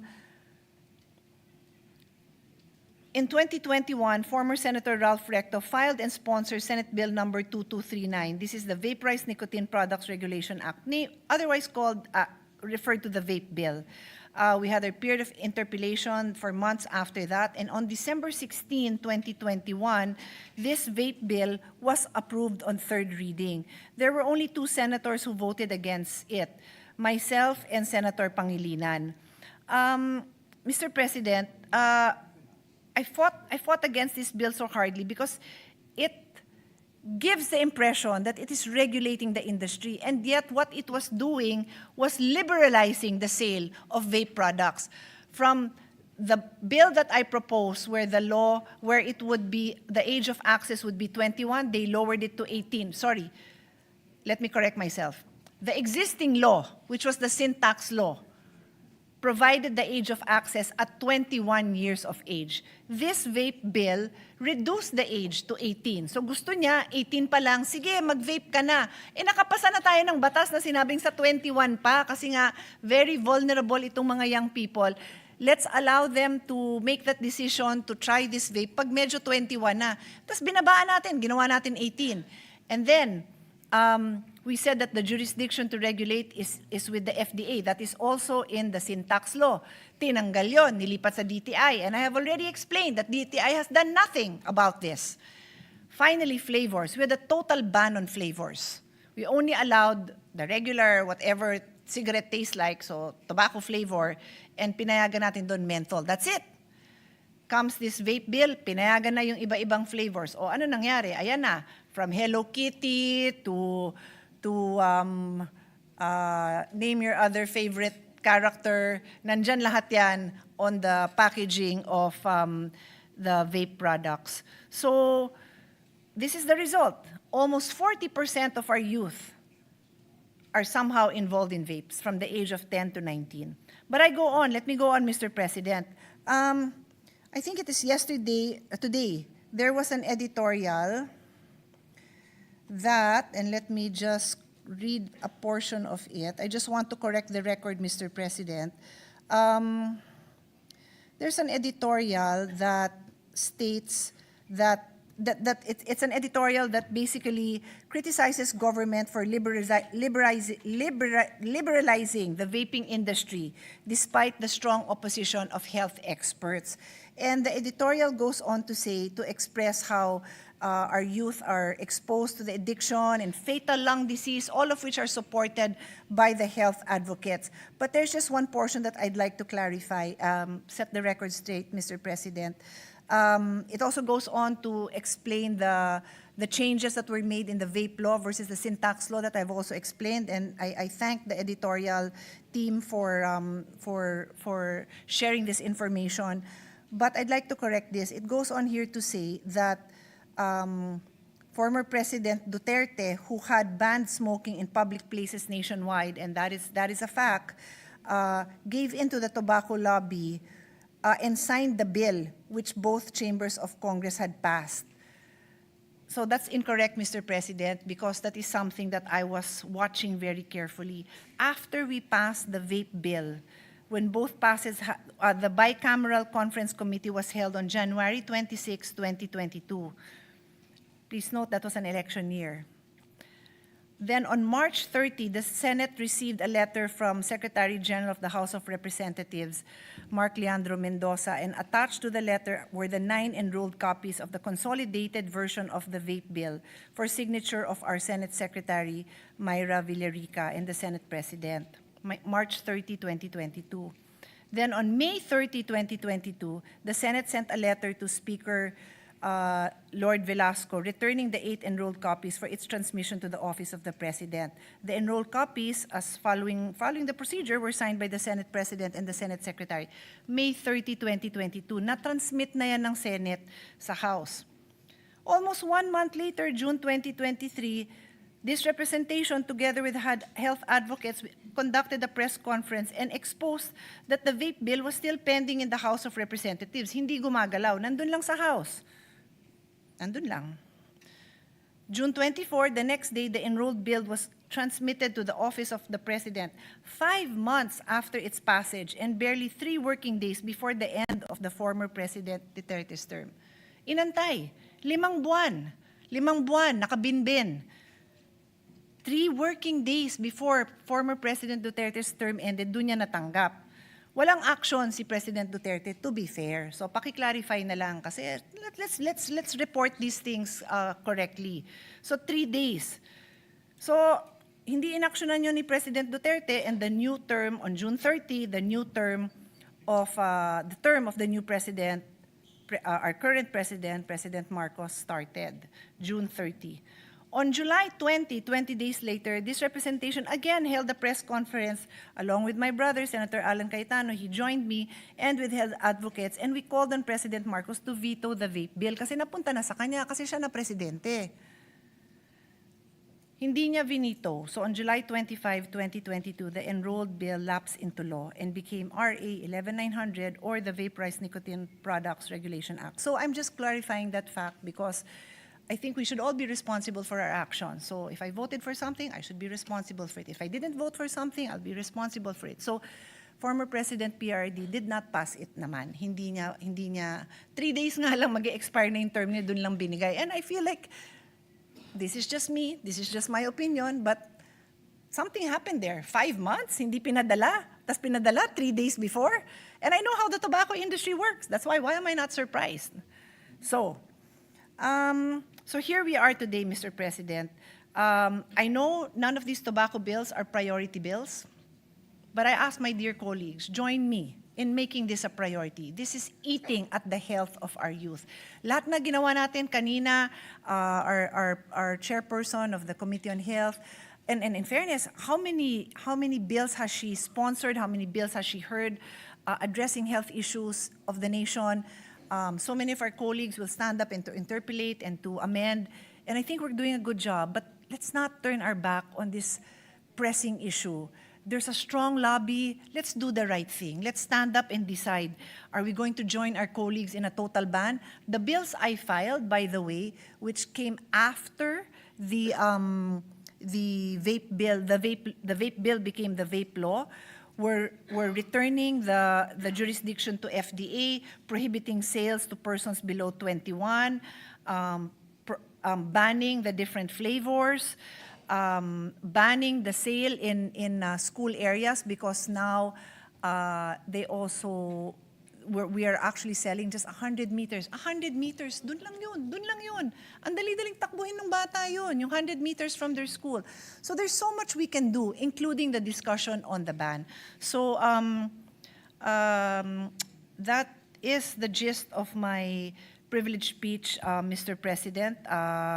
There are bills out there, and if this can be heard, if any of these bills can be heard, then we can start the discussion on how we want to tackle this epidemic, because it is a vape epidemic, Mr. President. Thank you very much. Senator Francis Pangilinan is recognized. Thank you, Mr. President. Would the lady senator from Taguig be willing to answer Yes, a few Mr. questions? President, very Yes. willingly. Congratulations to Senator Cayetano for this privileged speech. It is a concern. If I recall correctly, I voted with Senator You did. Cayetano. And I announced it that it's just you and I who voted against it on the third reading. Yes. And therefore, it is a concern of this representation. What is the industry? How much is the vape industry in the Philippines, Madam President? Would the good senator know? I can give you to that, Mr. President. I'll ask my staff for the numbers. But while I'm waiting for the numbers, let me expound on that topic. That, as I mentioned, the big brands are owned by tobacco companies. Yes. And then the position that these big tobacco companies will take is that they are protecting the health of the Filipinos because vape is a safer product, which is not true. There is no proof that it is safer. And then there is also this issue that they're raising about the loss of revenues due to the illicit trade, which is happening. I do not doubt that exists. But the answer there, because it is already being discussed in the House, I believe, I'm not really sure of the status, to revisit the sin tax that we impose. Yes. And medyo malawak na yung topic. I didn't include it in my speech, but this now, in response to Your Honor's question, is part of the whole issue, because the industry will claim that they are losing money to illicit trade, and that they are less revenue is being transmitted to the government, and therefore, let us reduce the sin tax. Medyo nagkamali ng konti dun sa logic. But let me just check with my staff Yes, if we're ready. while that is being checked, yes, the good senator mentioned that it is not correct to say that this is safer than cigarette smoking. I recall those debates, and that the discussion then was that yes, vaping is less toxic or a better alternative to smoking. And the lady senator just mentioned that it is not true. It's not. You know, there's so much disinformation out there. What is the latest research and data regarding the ill effects? Is it worse than vaping? Because I get many different answers. It depends. Some doctors say it depends on the the content of the vape device. So there are a lot of discussions saying it is worse, but it depends. What is the science? I would love to address that, Mr. President. So first of all, what the tobacco industry does is they hold conferences for doctors. We banned that in the bill that we proposed, in the version that we proposed, and that is the one good thing that was carried in the vape law. Bawal naman yan. So instead, what they did was, and I know for a fact because it was held in BGC, so na-trace ko to through my Taguig connections, na they had a conference with dentists. So dentist naman yung tinarget nila. So I'm like, wait, ano bang sinulat natin sa batas? Sinabi ba natin doctors? So dentists, they excluded, but they have these ways of going through all, their tentacles are wide and long-reaching. We found, I saw a copy of the program. They really had foreign doctors who will speak to whatever crowd is willing to listen to them to advocate their position. And I've heard it, I've listened to all, but the fact remains, as a doctor, as a health provider, you err on the side of safety. Yes. You do not promote something that is uncertain. So Yes. to me, doon pa lang, delikado yung ginagawa nung mga nagpo-promote niyan. Secondly, there are what they called EVALIs, yung deaths from vaping. And we have a confirmed case in the Philippines already. There's probably more, but as you know, the data in the Philippines is not easily available as it is in, let's say, the US. Yung reporting systems natin are not as reliable, but there are deaths from vaping. So clearly, this is not a simple health issue. And His Honor is correct in pointing out that it depends what's in there. That's the whole point. Because, as I said, in the US, because of their sophisticated system, they were able to ban 55,000 flavors because there's no proven health benefit. We're not even going through the process. So can you just imagine the quality of ingredients that are in the vapes being sold on the streets? Yes. And because kulang din tayo sa regulation, I randomly will see in any small street, Dr. Healthy Vapes. Mga ganun yung mga pangalan. Healthy vaping. Like, Yes. It's an oxymoron. It's an oxymoron. So definitely, Mr. President, there is so much more to be done. And I think that is why these Southeast Asian countries banned. Yes. Kasi ang hirap kalabanin. Ang daming nilang tentacles, ang dami nilang paraan. So it's just simpler You for mentioned them to ban. Southeast Asia. I understand Singapore has banned it. Yes. But yes. this is also banned in other ASEAN countries Yes, or, Mr. or President. regulated? Myanmar, Brunei, Cambodia, Laos, Singapore, Thailand. Thailand Yes. is quite very open-minded, di ba? They're very liberal. Yes. Sila nga yung may marijuana eh, di ba? Yes. And yet, think about it. They allowed marijuana, although they backtracked and are regulating a bit, but it's still allowed. But they banned vapes. And then Timor-Leste and Vietnam. And I happened to travel to probably Singapore. Well, it must have been Thailand, no? Because I was there for the Southeast Asian Games. They really tell you sa airline pa lang na banned ang vapes dito. Huwag kayong magpasok. Do not try to bring it in because it is illegal here. O, and dami naman Pilipinong pumupunta doon. So, kaya pa nilang palang tumigil. Yes. Pero, dito gagawin nila. So, again, the old adage, di ba? Bakit nasusunod natin yung mga rules pag nandun tayo, pero dito, we don't. Mr. President, I'll go back to your question earlier about the global e-cigarette or vape market. Worldwide, it is valued at US 27 to 35 billion pesos as of dollars. US 27 to 35 billion dollars as of 2024. And then the Philippine market is valued at US $113.6 million in 2023. But for the Philippines alone, it is projected to reach $345 million, so times 3 in 2030. So 4 years from now, they expect that market to grow That'll be times about 3. 113 15 billion to pesos. 345. So that's really sad, Yes. Mr. President. I would be so happy if this was the agricultural market, wouldn't you? Yes. Rice production, vegetable production, chicken production. But we're talking about the product that is not good for youth or adults. It's not good for us. Is it correct? I caught it somewhere that the Secretary of Trade mentioned or was publicly quoted as saying she is against vaping. Is that right? I think I recall that I chatted with her when she was newly appointed, and I made my position very clear. So I would be happy. I can't recall for sure, but Yes. I wouldn't be surprised if she did say that, because I do recall that she was expressed concern naman when we talked. I don't really recall what her official statements were, but nothing's being done.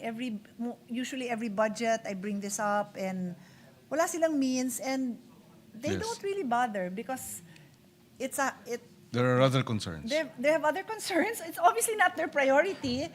And like I said, they don't have the systems in place. They don't have the manpower.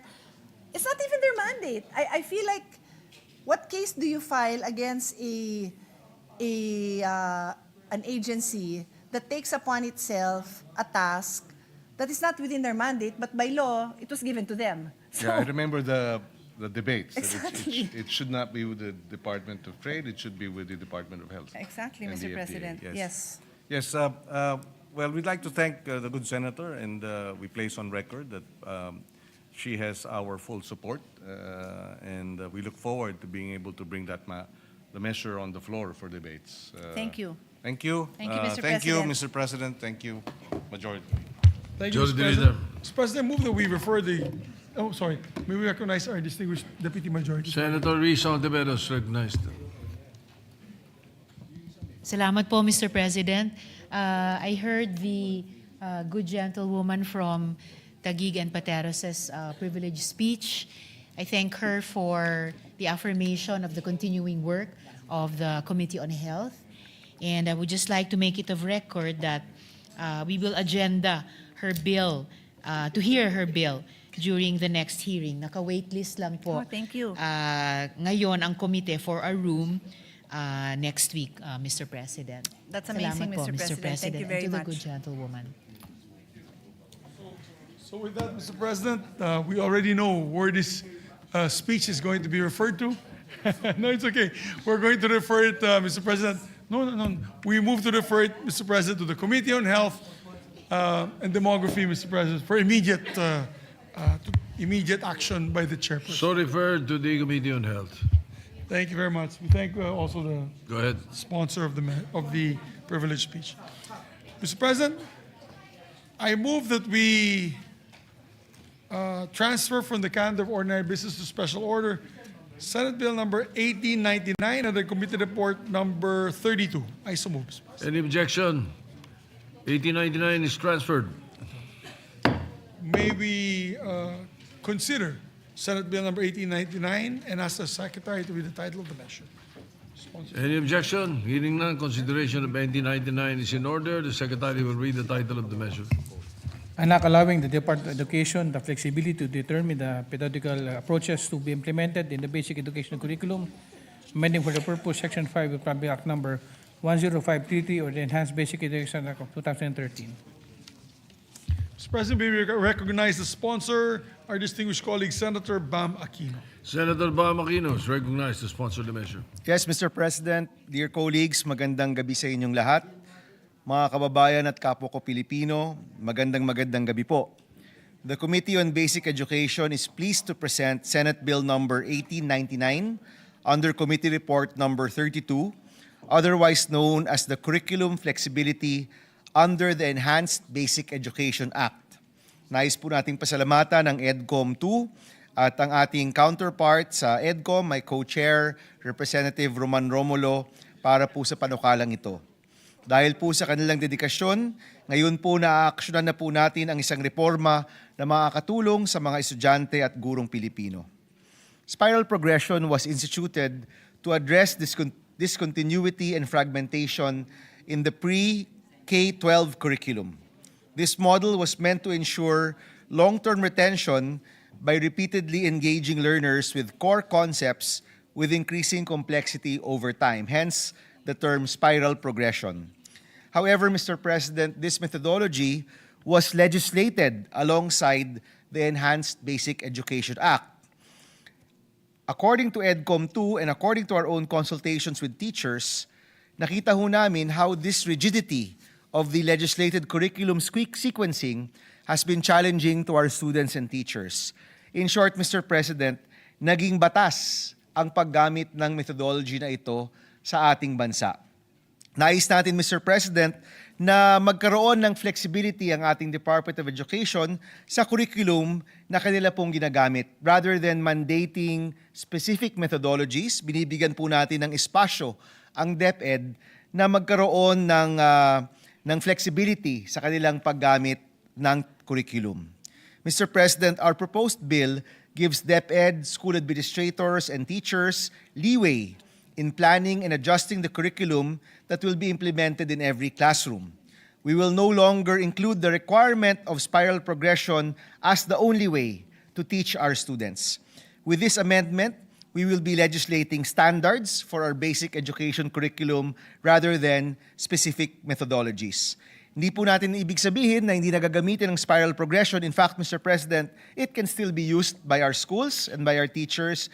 Instead, the bill removes legal requirements to adhere to this certain method of teaching. This bill, Mr. President, provides flexibility to address the curriculum in the best and most relevant way possible to ensure that our students gain the mastery that they need to move on to the next grade level. Mr. President, ngayong taong ito, nabigyan natin ng pinakamataas na pondo sa edukasyon sa kasaysayan ng Pilipinas. That indeed, Mr. President, is an accomplishment by the Senate and Congress and by the Executive and by the DepEd. Ngayon po, kailangan masigurado na tuloy-tuloy yung reforma. Kailangan po tutukan natin ang lahat ng paraan para solusyonan ang krisis sa edukasyon, kabilang na po ang mga hamon sa curriculum design approach. Mr. President, mga kasama, inaasahan po natin na magkakaisa tayo para ipasa ang panukalang ito na tumutulong sa ating mga guro at estudyante. When we provide flexibility in our curriculum, we allow our teachers to do what they do best. This is a key step towards addressing our education crisis, and we hope, Mr. President, that with the passage of this measure, we begin the journey towards improving our students' proficiency and literacy. Maraming salamat, Mr. President, and thank you, dear colleagues. This is a one-page bill. This is a two-page bill, Mr. President. We hope that we can come together and support this bill at the soonest possible time. Maraming salamat po, Mr. President and dear colleagues. May we recognize also our distinguished colleague, Senator Joel Villanueva. Senator Joel Villanueva is recognized. Mr. President, as much as we would like to deliver our co-sponsorship speech, as we are one of the co-authors and co-sponsor of the measure, we just like to put on record, Mr. President, our sincerest thanks and gratitude to our dear chairperson of the Senate Committee on Basic Education, our fellow EDCOM 2 Commissioner, Senator BARMM Aquino, for making this measure one of his priorities. May I just be allowed, Mr. President, to just insert into the records our co-sponsorship speech. Thank you, Mr. President. So inserted into the records. Mr. President. May we recognize Senator Senator Pia Cayetano is recognized. Mr. President, I also have a speech, but given that the sponsor emphasized it's a one-page speech, it's a one-page bill, my speech is longer than one page. I will also insert it into the record, Mr. President, and I'd just like to express my gratitude to the sponsor for taking up this measure. Thank you. Thank you, Majority Leader. Thank you very much, Mr. President. Mr. President, allow our colleagues some time to study the measure. Yes, Senator Sherwin Gatchalian would like to also deliver his sponsorship speech. I hope it's also one page, because anyway, the bill is one page. Senator Sherwin Gatchalian is Just kidding, recognized. Mr. President. May we recognize the good. Thank you, Majority Leader. Sorry for interrupting you. I also will give a co-sponsorship speech. Mr. President, distinguished colleagues, I rise today to co-sponsor an act allowing the Department of Education the flexibility to determine pedagogical approaches to be implemented in the basic education curriculum, amending for the purpose Section 5 of Republic Act Number 10533 or the Enhanced Basic Education Act of 2013. The spiral progression approach is a well-intentioned curriculum framework that is meant to make learning continuous, connected, and progressively deeper as learners move up. At its core, the idea is simple. Concepts are introduced early and revisited repeatedly in later grades. Each time a concept is revisited, it is developed and given greater depth. Difficulty increases incrementally over time. Learners progress by building on earlier learning, with the goal being mastery of the subject matter. But as data would reveal, implementation has been far from straightforward. A 2020 study by the Assessment, Curriculum, and Technology Research Center observed that teachers did not have adequate time to teach all the competencies under the intended K-12 curriculum. The results of the study showed that less than one-third of the teachers reported having enough time to cover all learning competencies. Dahil sa kakulangan sa oras, hindi lubos na natuturo lahat ng kinakailangang competencies. Malaki ang nagiging negatibong epekto nito sa ating mga mag-aaral. Umaakyat sila sa susunod na baitang nang hindi pa ganap na nahuhubog ang kanilang pundasyon para maintindihan ang mga susunod at mas mahirap na leksyon. The ACTRC study also found that in levels grade 6 and above, most learners are not grade ready because they failed to master the learning competencies of the previous level. In pre-grade 9 chemistry, only 13% of learners were grade ready. In pre-grade 10 chemistry, the result is even lower at 11%. Hindi natin pwedeng hayaan ang ganitong mga pangyayari. Malinaw sa datos at sa karanasan ng ating mga guro na kailangan maging bukas at flexible ang ating mga curriculum para hindi natatali ang ating mga paaralan sa iisang uri ng pagtuturo. This amendatory bill introduces the necessary flexibility. Section 5 mandates that curriculum for basic education will employ the approach deemed most effective by the Department of Education to ensure mastery of knowledge and skills for each level. This call to flexibility was echoed in the final report of the Second Congressional Commission on Education. One of its recommendations for developing the functional literacy of early learners is to remove the mandatory application of spiral progression in basic education in order to enable flexibility and localized instruction. A periodic review every 5 years monitors learner progress and curriculum responsiveness. This ensures that education remains dynamic, appropriate to context, and learner-centered. This flexibility is especially critical today as government has committed unprecedented resources to education. Mr. President, with our historic education budget of 1.3 trillion pesos, we stand on the threshold of great change for the future of our learners and our country. For this budget to be put to its best use, key reforms in the way education is delivered must follow. The road to education reform is long, but this measure is a critical step in the right direction. It empowers teachers to respond to specific needs and realities of their classes, which will ensure that no learner is left behind. Before I end, I would like to thank the sponsor of this bill, Senator BARMM Aquino, for his commitment to improving the quality of education in our country. Thank you, Mr. President.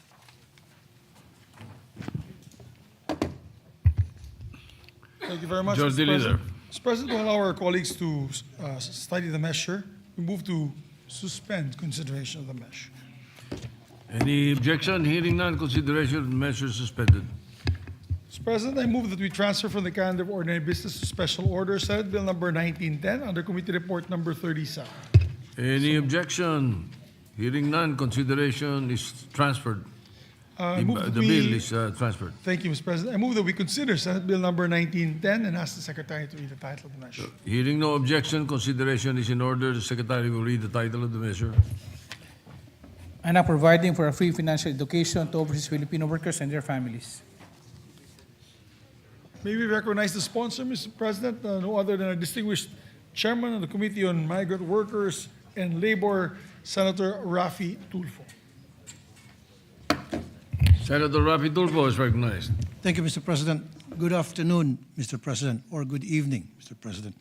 My esteemed colleagues, Before I proceed with my sponsorship speech, I would like to express my deepest concern over the plight of our OFWs who are now caught in the middle of this major conflict in the Middle East. Lubos tayo nag-aalala sa kanilang kaligtasan at ipinagdadasal natin na sana'y matapos na ito sa lalong madaling panahon.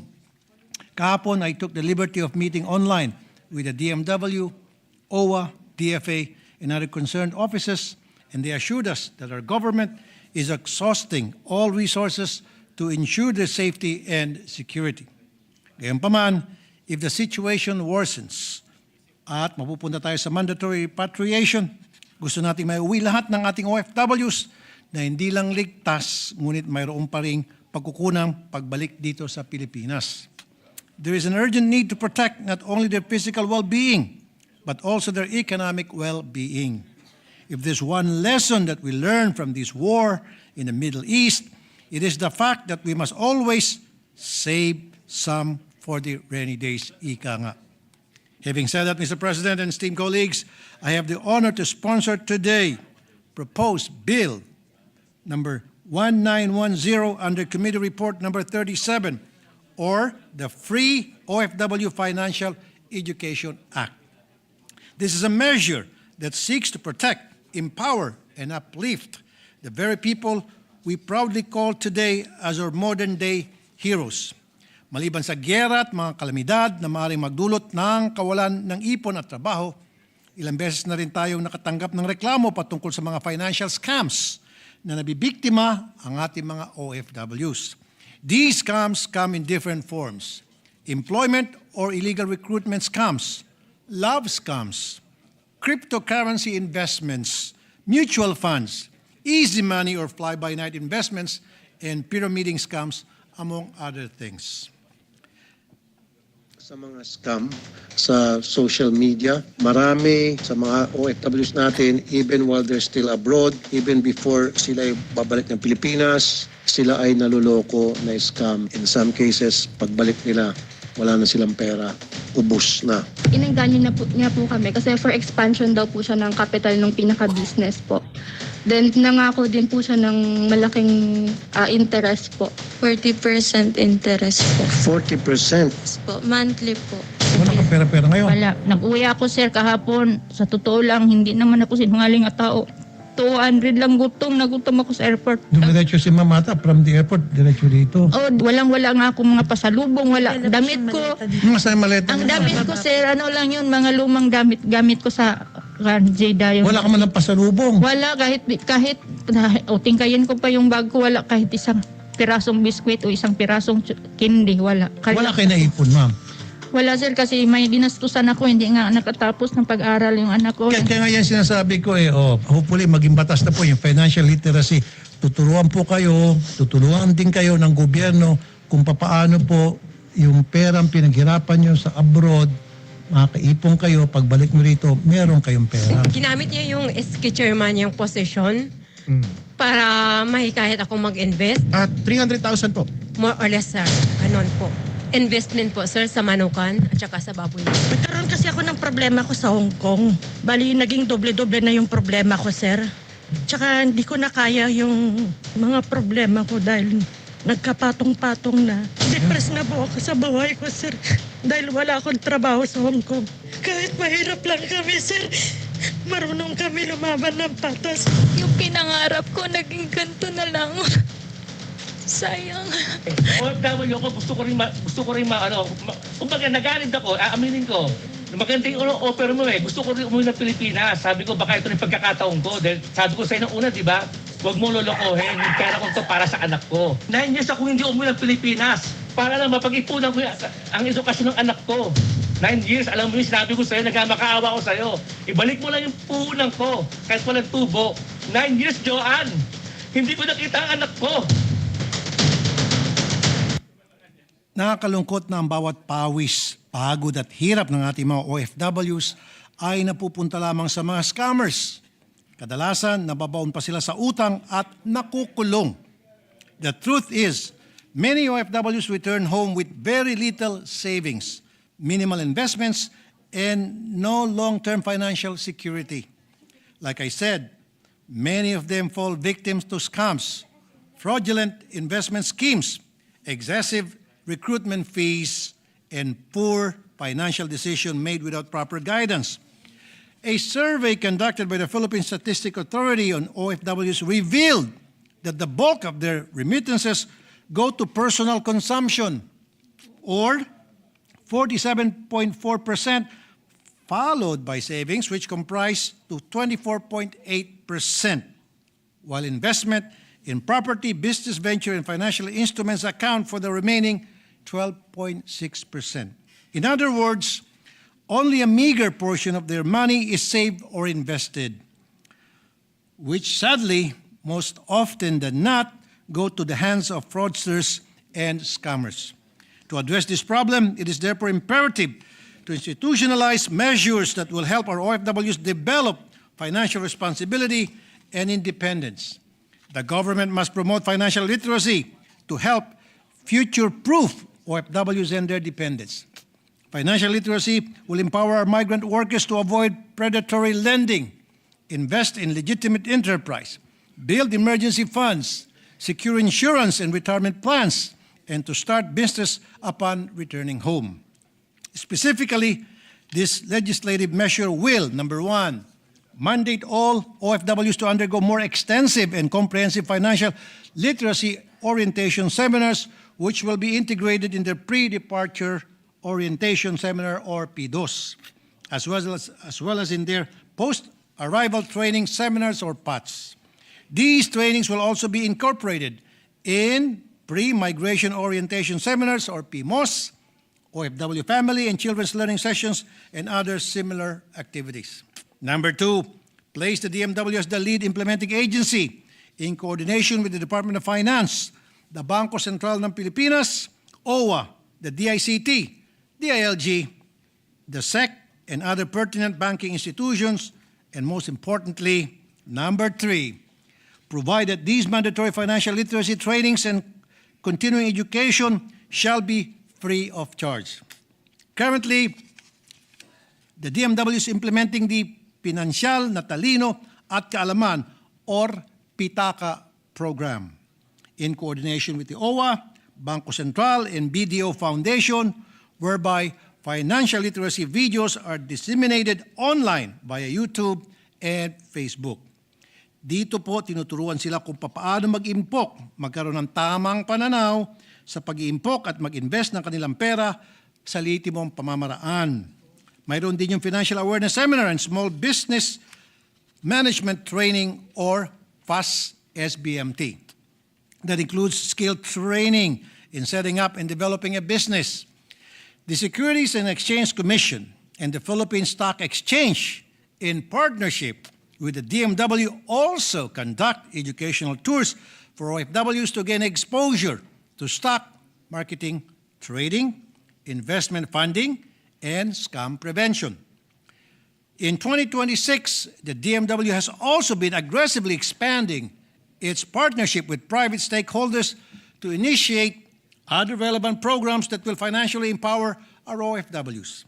Thus, this measure will ensure that these initiatives will be institutionalized at mabigyan ng sapat na pondo para tuloy-tuloy ang implementasyon ng mga programa.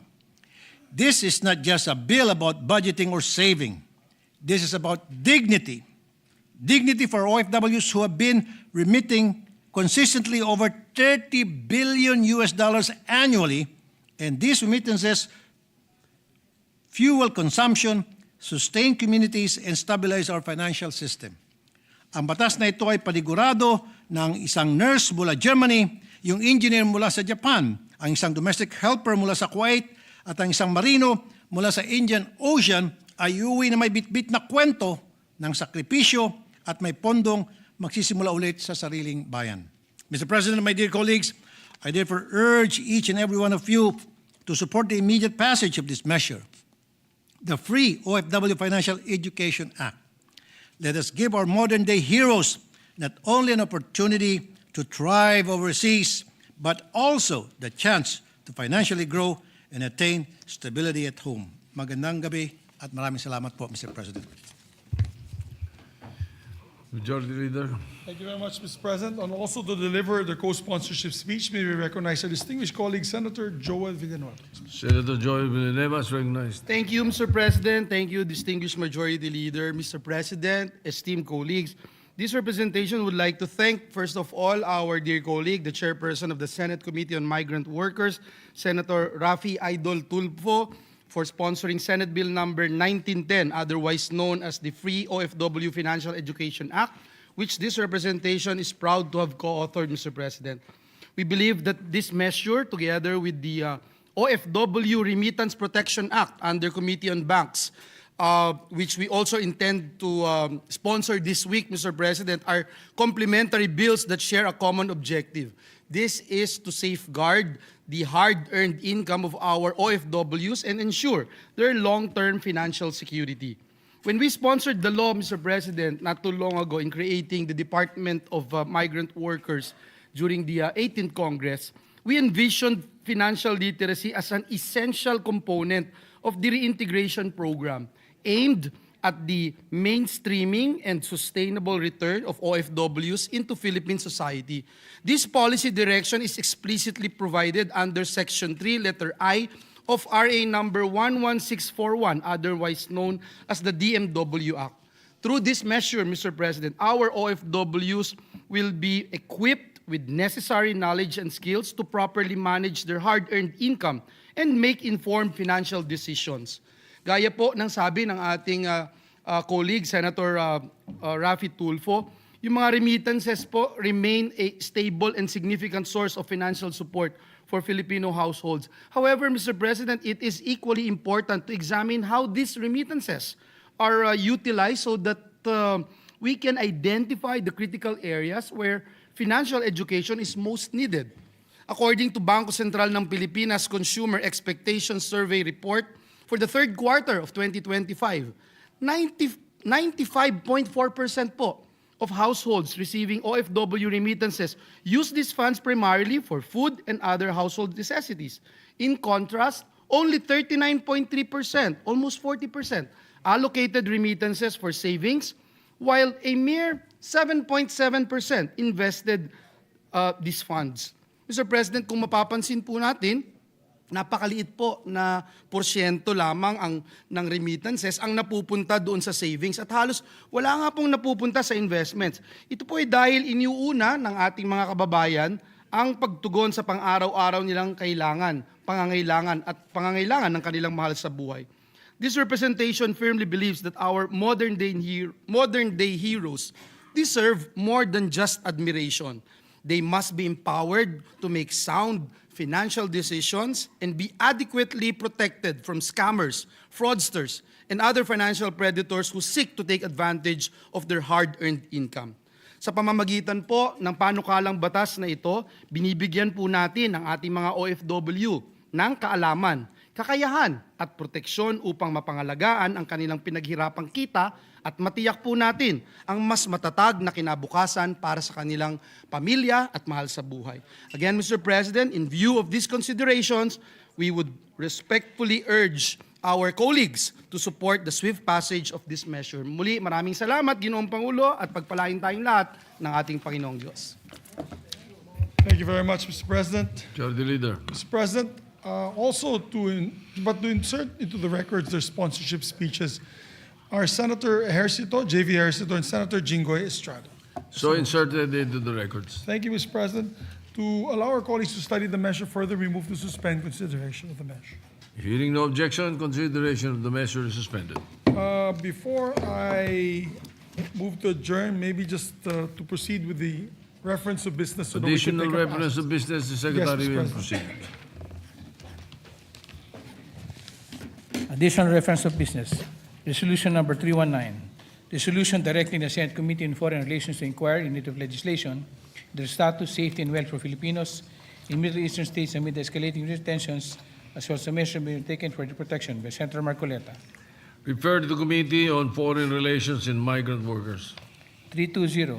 Resolution congratulating and commending Warren Wade Kasuga for being named absolute winner in the Natural Science category of the 7th Copernicus Olympiad in Houston, Texas by Senator Marcoleta.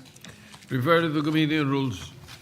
321, resolution for urgent measures to ensure the safety, protection, and repatriation readiness of overseas Filipino workers and Filipino nationals in countries affected by the February 28, 2026 United States, Israel strikes on Iran and subsequent regional military responses by Senator Aquino.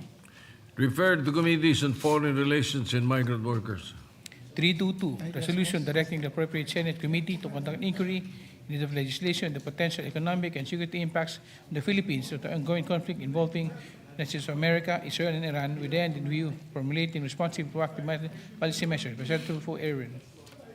To the Committees on Foreign Relations and Migrant Workers. 323, resolution commending and congratulating Film Philippines for outstanding victory at the 2026 Predator WPA 10-ball World Championship held at Westgate Resort and Casino in Las Vegas, Nevada, USA by Senator Go. To the Committee on Rules.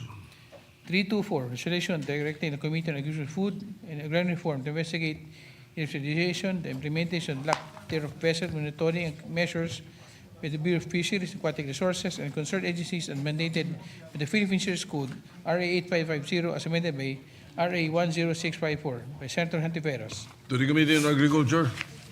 325, resolution expressing the sense of the Senate urging the Philippine government to immediately implement measures for the protection and repatriation of overseas Filipino workers amid escalating tensions in the Middle East, and adopt interventions to mitigate the resulting economic impacts of the Philippine economy. Introduced by Senators Pangilinan, Soto III, Lacson, Zubiri, Aquino, Cayetano P., Ejercito, Estrada, Escudero, Gatchalian, Go, Antiveros, Lapid, Ligarda, Marcoleta, Marcos, Padilla, Tulfo R., Tulfo E., Villanueva, Villar C., and Villar M.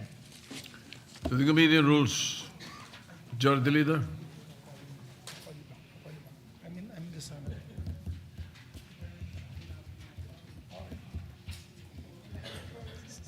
Sorry, Mr. President. I was just talking to my mother. You know, no matter what we are in life and whatever position we take, we're always our mother's son. Yes, Mr. President. Sorry. Correct. Thank you, Mr. President. Mr. President, I move that we adjourn session until 3 o'clock in the afternoon, Tuesday, March 3, 2026. Any objection? Chair hears none. The session is adjourned until 3 o'clock in the afternoon of Tuesday, March 3, 2026.